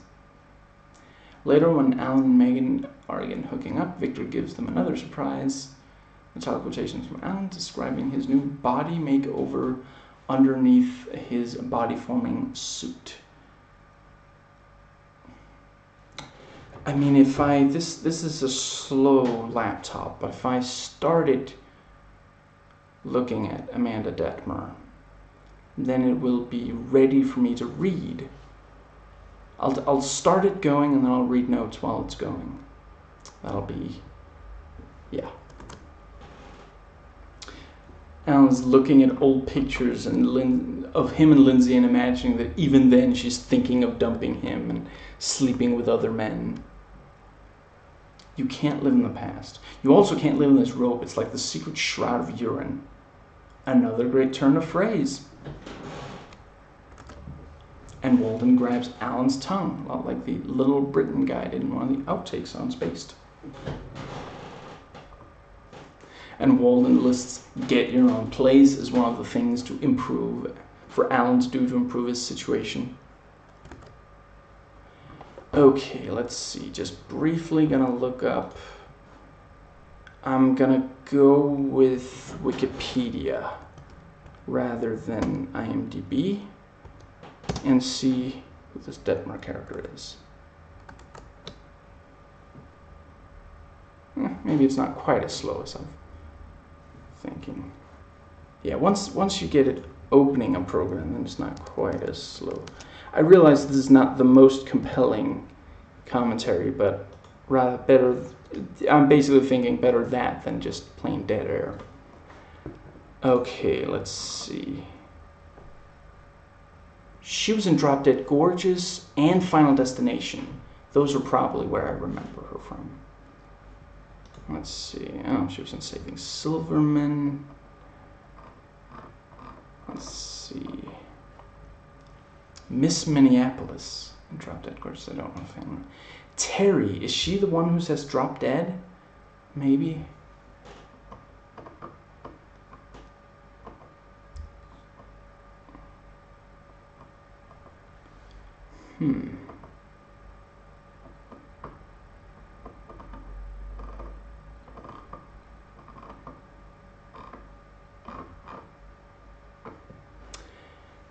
Yeah, it's one of those. Wait, is she one of the girls on the... Is she one of the girls who asks if they can have his seat in the plane, maybe? Anyway. Terry, that name sounds familiar. Anyway, I can't give you hope, but I can give you my American Express black card. And immediately returns to website. Hopes for losers. How often does he cry? It'd be quicker to tell you how often he doesn't. He put on deodorant. Well, I put it on for him. But he let me, so that's progress. I'm so glad you're there for my father. You're like the son he never had.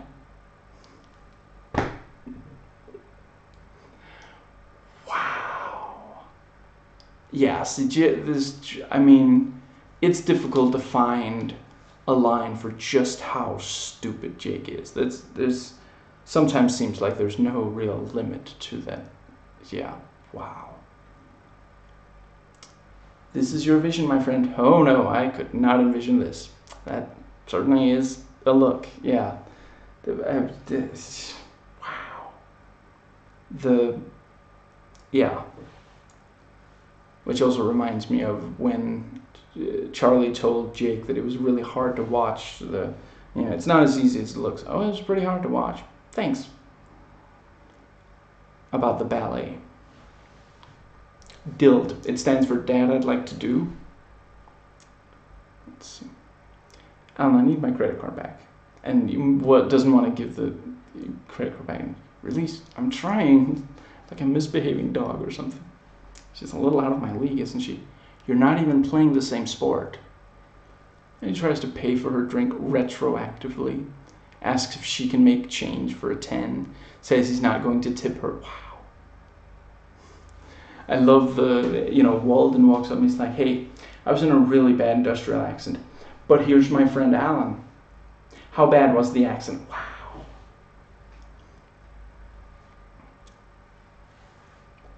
Which I guess means that Sam Wilson is indeed a wingman now. Wow. That's one of my favorite lines in there's a, what's it called? Abridged script, I want to say for Civil War. Yeah, Captain America Civil War. And he's like, wow, I'm gonna go talk to her. What do you say, Falcon? Want to be my wingman? Do no.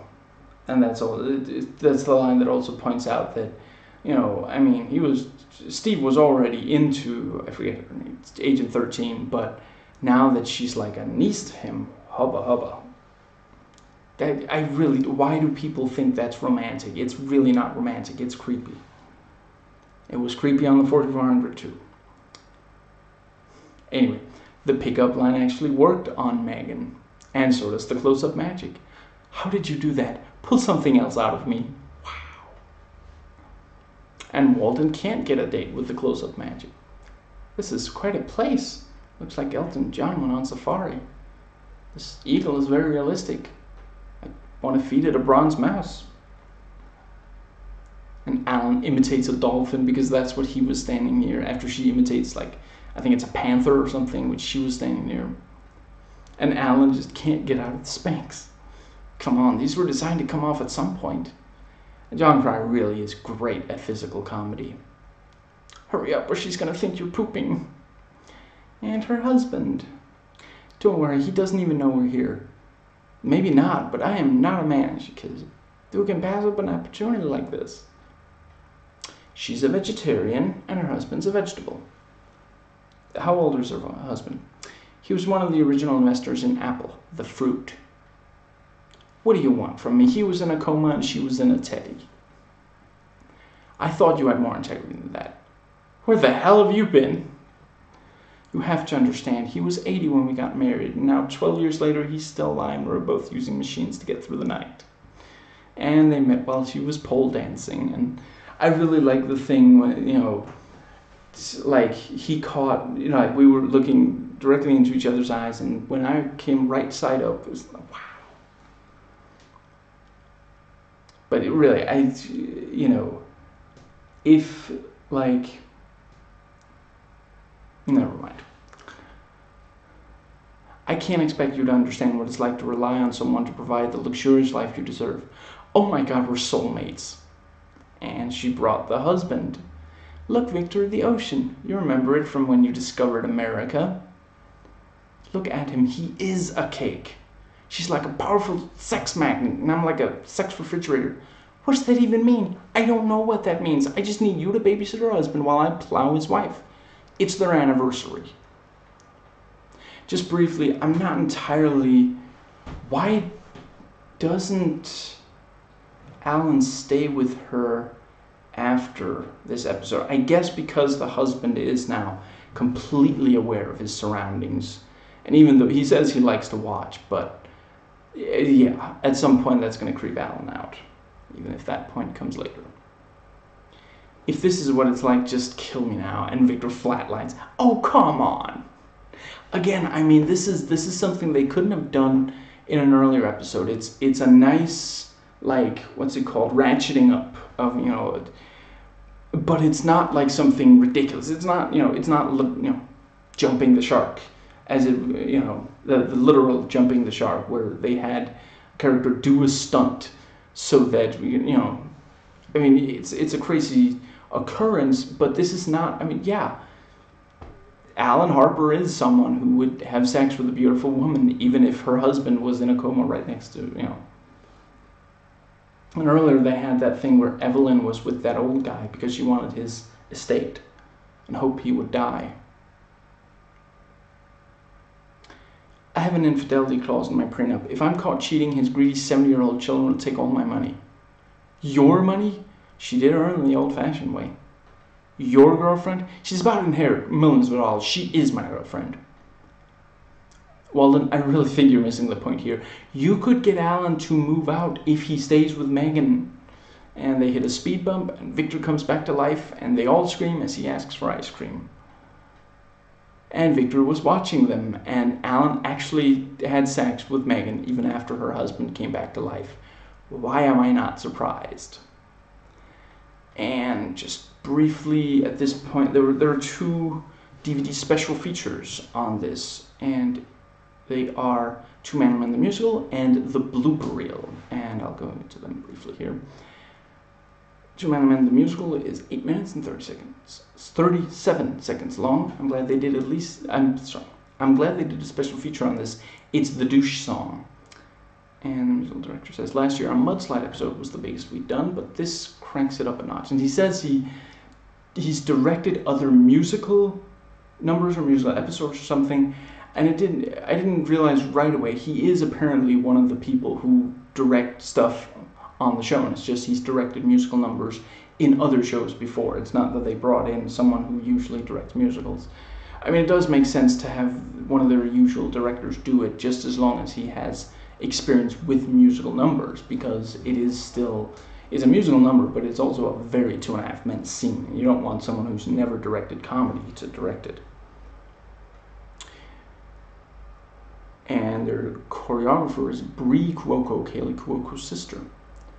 So I guess they might know it because Kaylee Cuoco works on Chuck Lorre's other show, Big Bang Project. Big Bang Theory. That's it, yeah. And we see them work out some of the choreography. And John Cryer points out he doesn't dance very much. He mostly just stands around, and then the professional dancers make him look good. And Ashton Kutcher doesn't dance very much. He explains he mostly gestures, and he's worked on gesturing his whole life, and he thinks he nails it. The blooper reel is 9 minutes and 57 seconds. Jake accidentally messes up the singing of the theme, and Ashton Kutcher and John Cryer mime beating him in anger. Excuse me, and they keep cracking up when John Cryer and Ashton Kutcher are sitting in their underpants on the bed waiting for Lindsay for the threesome. I'm not going to be bullied into spending my rice with people. My rice. I don't share my wheat or my barley. I'm certainly not going to spend my rice. John Cryer is really funny in these. And when Lindsay joins the threesome, they crack up, and I think they mess up the bit of physical comedy that I forget exactly how it goes in the episode. Jamie Presley and Miley Cyrus are very cute out of character when the line gets messed up, and so is the rich woman who sleeps with Ashton Kutcher and thinks he's a writer. Let's see.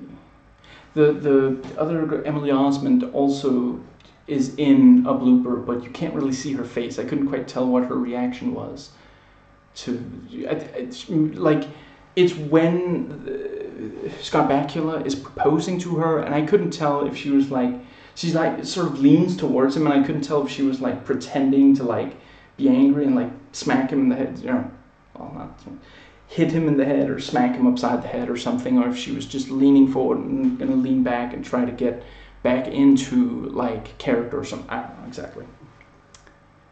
They don't have cameras everywhere, so can't always tell.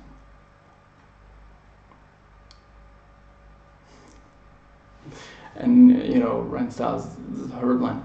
Well, Alan has a new place now, a place where he can feel confident. Ryan Stiles forgets his line, and then he guesses at it because he's been on Whose Line Is It Anyway for so long. And of course they have trouble getting right the stuff where Ryan's hand is down Ashton Kutcher's pants, and Ashton Kutcher has to look at John Cryer's crotch and such. And Ryan Stiles says to Ashton Kutcher, "At least you're enjoying this, I can tell." Which is very reminiscent of a line his character has on the Drew Carey show. I forget the exact circumstances, but he's on this drug that makes him horny, and a doctor checks his prostate, and he's like, "Nobody likes this." "Oh, I guess someone does. We're gonna do this thing or what?" And Ashton Kutcher does start to take his clothes off. It was too obvious. You can't pass up a joke like that. Let's see. Because his character would be like, "No, Berta, no." But the actor, "Cows prepare to be tipped." Jake comes home on leave and announces he is going to be stationed in Japan for at least a year, so Jake and Alan go on a father-son bonding trip to the Grand Canyon. Jake tells Alan that he now thinks the divorce was entirely Judith's fault. At a hotel for a night, they kick back and smoke the last of Charlie's Cuban cigars, which Alan reveals he originally planned on smoking with Jake whenever he graduated from college, which they both laugh heartily over. Alan gives Jake some money, much to his surprise, and Jake tells Alan how much he has meant to him over the years, especially living in the luxurious beach house, even after his uncle's death. Touched, Alan reluctantly gives Jake some more money. On the edge of the Grand Canyon, they enjoy a beautiful sunrise until Jake has thunderous gas with quite an echo. Meanwhile, Walden dates a ditzy 22-year-old named Stacy, Hilary Duff, who becomes more interested in her attractive and accomplished grandmother, Linda. Mary Lou Henner, now that name I'm almost certain I know. And the title quotation is from Alan in the car, excited about his father-son trip with Jake. So let me just briefly, just straight up copy paste that name into Wikipedia. I don't know quite what to expect from the next season, but I understand that, Jake is not going to be in it. So, does that mean that the Amber Tamblyn is going to be? I'm looking for. I've quite enjoyed her in when she's in funny stuff. So, okay, so she's been in stuff from the 70s and 80s, but I'm not offhand sure I remember these character names. She's in Man on the Moon in an uncredited cameo as herself.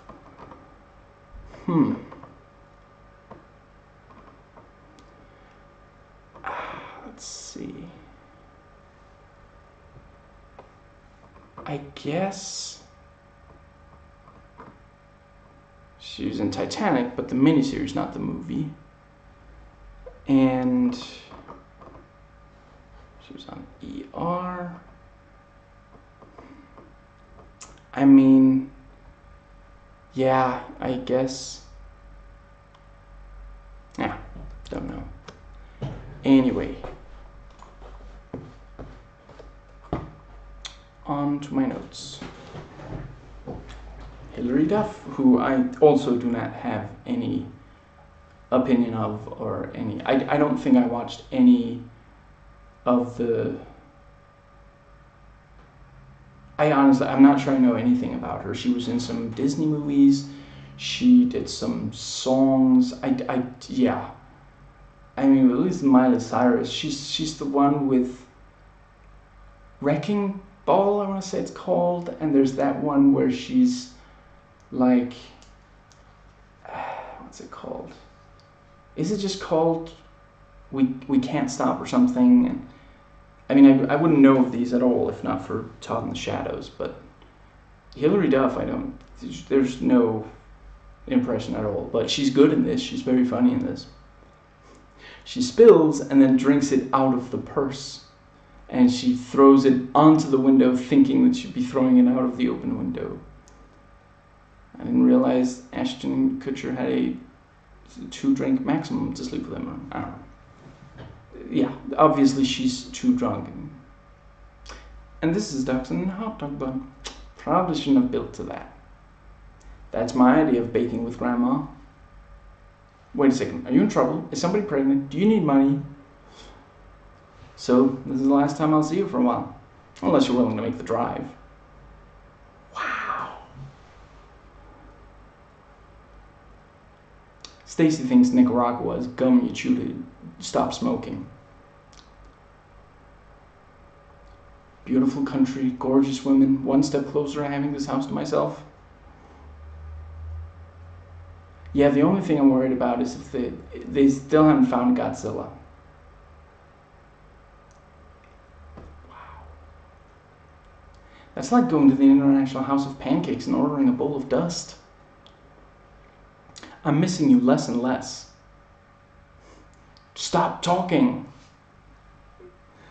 And Walden asked Linda to come on his date with Stacy. Wow.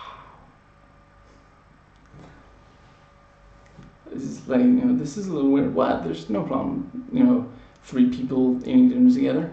There is if 2 of them is on a date. And I love the thing with like,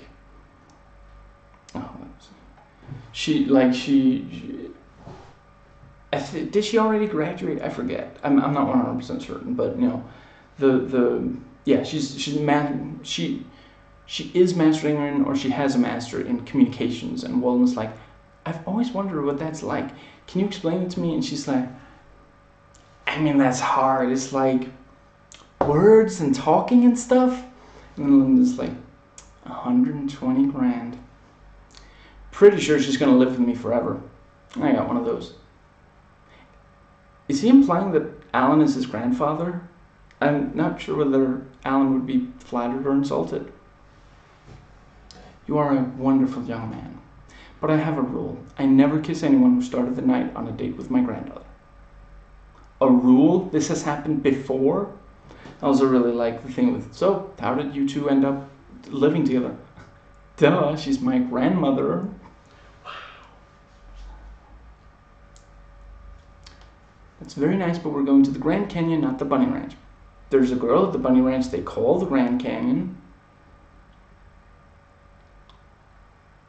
Let's see. If you get the mom in, they'll bronze your Johnson. Wow. And Jake thinks that Japan is the Big Apple. There we go.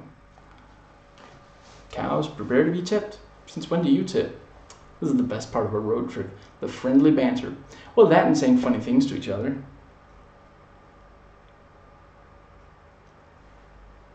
He was only faithful for 6 months and not in a row. And Jake and Alan both laugh at the idea of Jake graduating college. Don't worry about me, worry about the Japanese. Kidding, huh? Huh? What? Wow. This is a lot of cash. Did you run up the 7-Eleven we stopped at? You don't want to know how many times I lost my virginity. Yeah, no, I don't. And Stacy's glad Linda is with Walden because she thinks he's an older guy. So to her 22-year-old mind, a 34-year-old is an older guy, old enough for her grandmother. Wow. So Jake, what do you think? I think if we find a way past this big hole, we can make it to the Grand Canyon. And of course, the last thing Jake does in his last episode, for now at least, is fart, and it echoes through the Grand Canyon. Wow. And yeah, great finale, great season. Again, 10 for 10. Now, I wanted to note if this season had holiday specials or other major events. And, episode 11, Give Santa a Tail Hole, was a Christmas episode, and episode 17, Throgwarten Middle School Mysteries, turned out to have been a dream for the entire episode. I'll just briefly...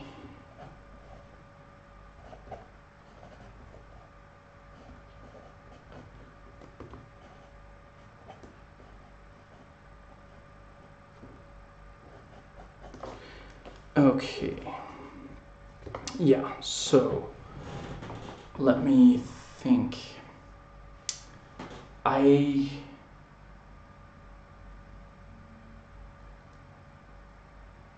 I don't know, tonight or tomorrow morning I'm going to watch the first episode of the next season, so I don't know exactly when it comes into, but yeah, I am aware that there is a replacement for Jake, and yeah, I'm excited to see what they came up with for that and how exactly the whole thing fits in with the I really like Amber Tamblyn in the various stuff I've seen her in, and she can be incredibly funny. She has really great comedic timing. So, but yeah, let's see.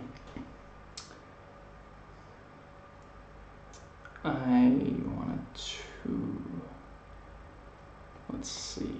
Actually, I guess that is all. Does my face really look that red? When I look in the mirror, my face doesn't look as red as it. I mean, maybe it's a color thing with the camera. But I do look like I'm about to burst. Anyway. Yeah, the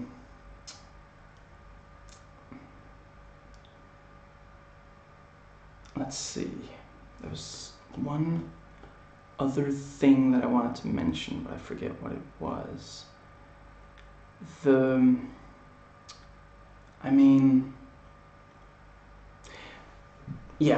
reiterate, I do really think that they did. I think this is one of the seasons where there was most funny stuff with Jake. I mean, they barely had him fart. That was the one fart, wasn't it, in the entire season, at least of Jake's, and possibly in general. I'm not entirely sure, but yeah, I think the best way to use him is that this kind of limited. So yeah, but I don't know. I've always Jake. When I first started watching the show, Jake and Rose were the things that I wasn't entirely sold on, and over the course of the show, I came to like them more and more. But I don't know. I always thought that I would be fine with the show if it was just Alan and then either Charlie or Walden, but I didn't think that Jake needed to be part of that equation. But certainly I do think that in more recent seasons he's been funnier. We haven't heard anything about Eldridge. I mean, maybe he doesn't get weekend passes at the same time as Jake. I don't know. I think it might be fun for him to return or something. Oh, right. I meant to voice type note it, but I didn't. I like the thing with, he says, the thing I'll miss most when in Japan is pizza. Really, pizza. His father's sitting right there, and then he's like, and sushi. Jake, if you can't find sushi in Japan, you really are as stupid as they all say. That really, yeah. Anyway, yeah, I really love the show, and I'm really gonna miss it when I've watched the last 2 seasons. But let's see. Currently, the plan is Terminator: The Sarah Connor Chronicles, both seasons of that after, and let's see, then, one second. After that, it's probably Without a Trace. Yeah.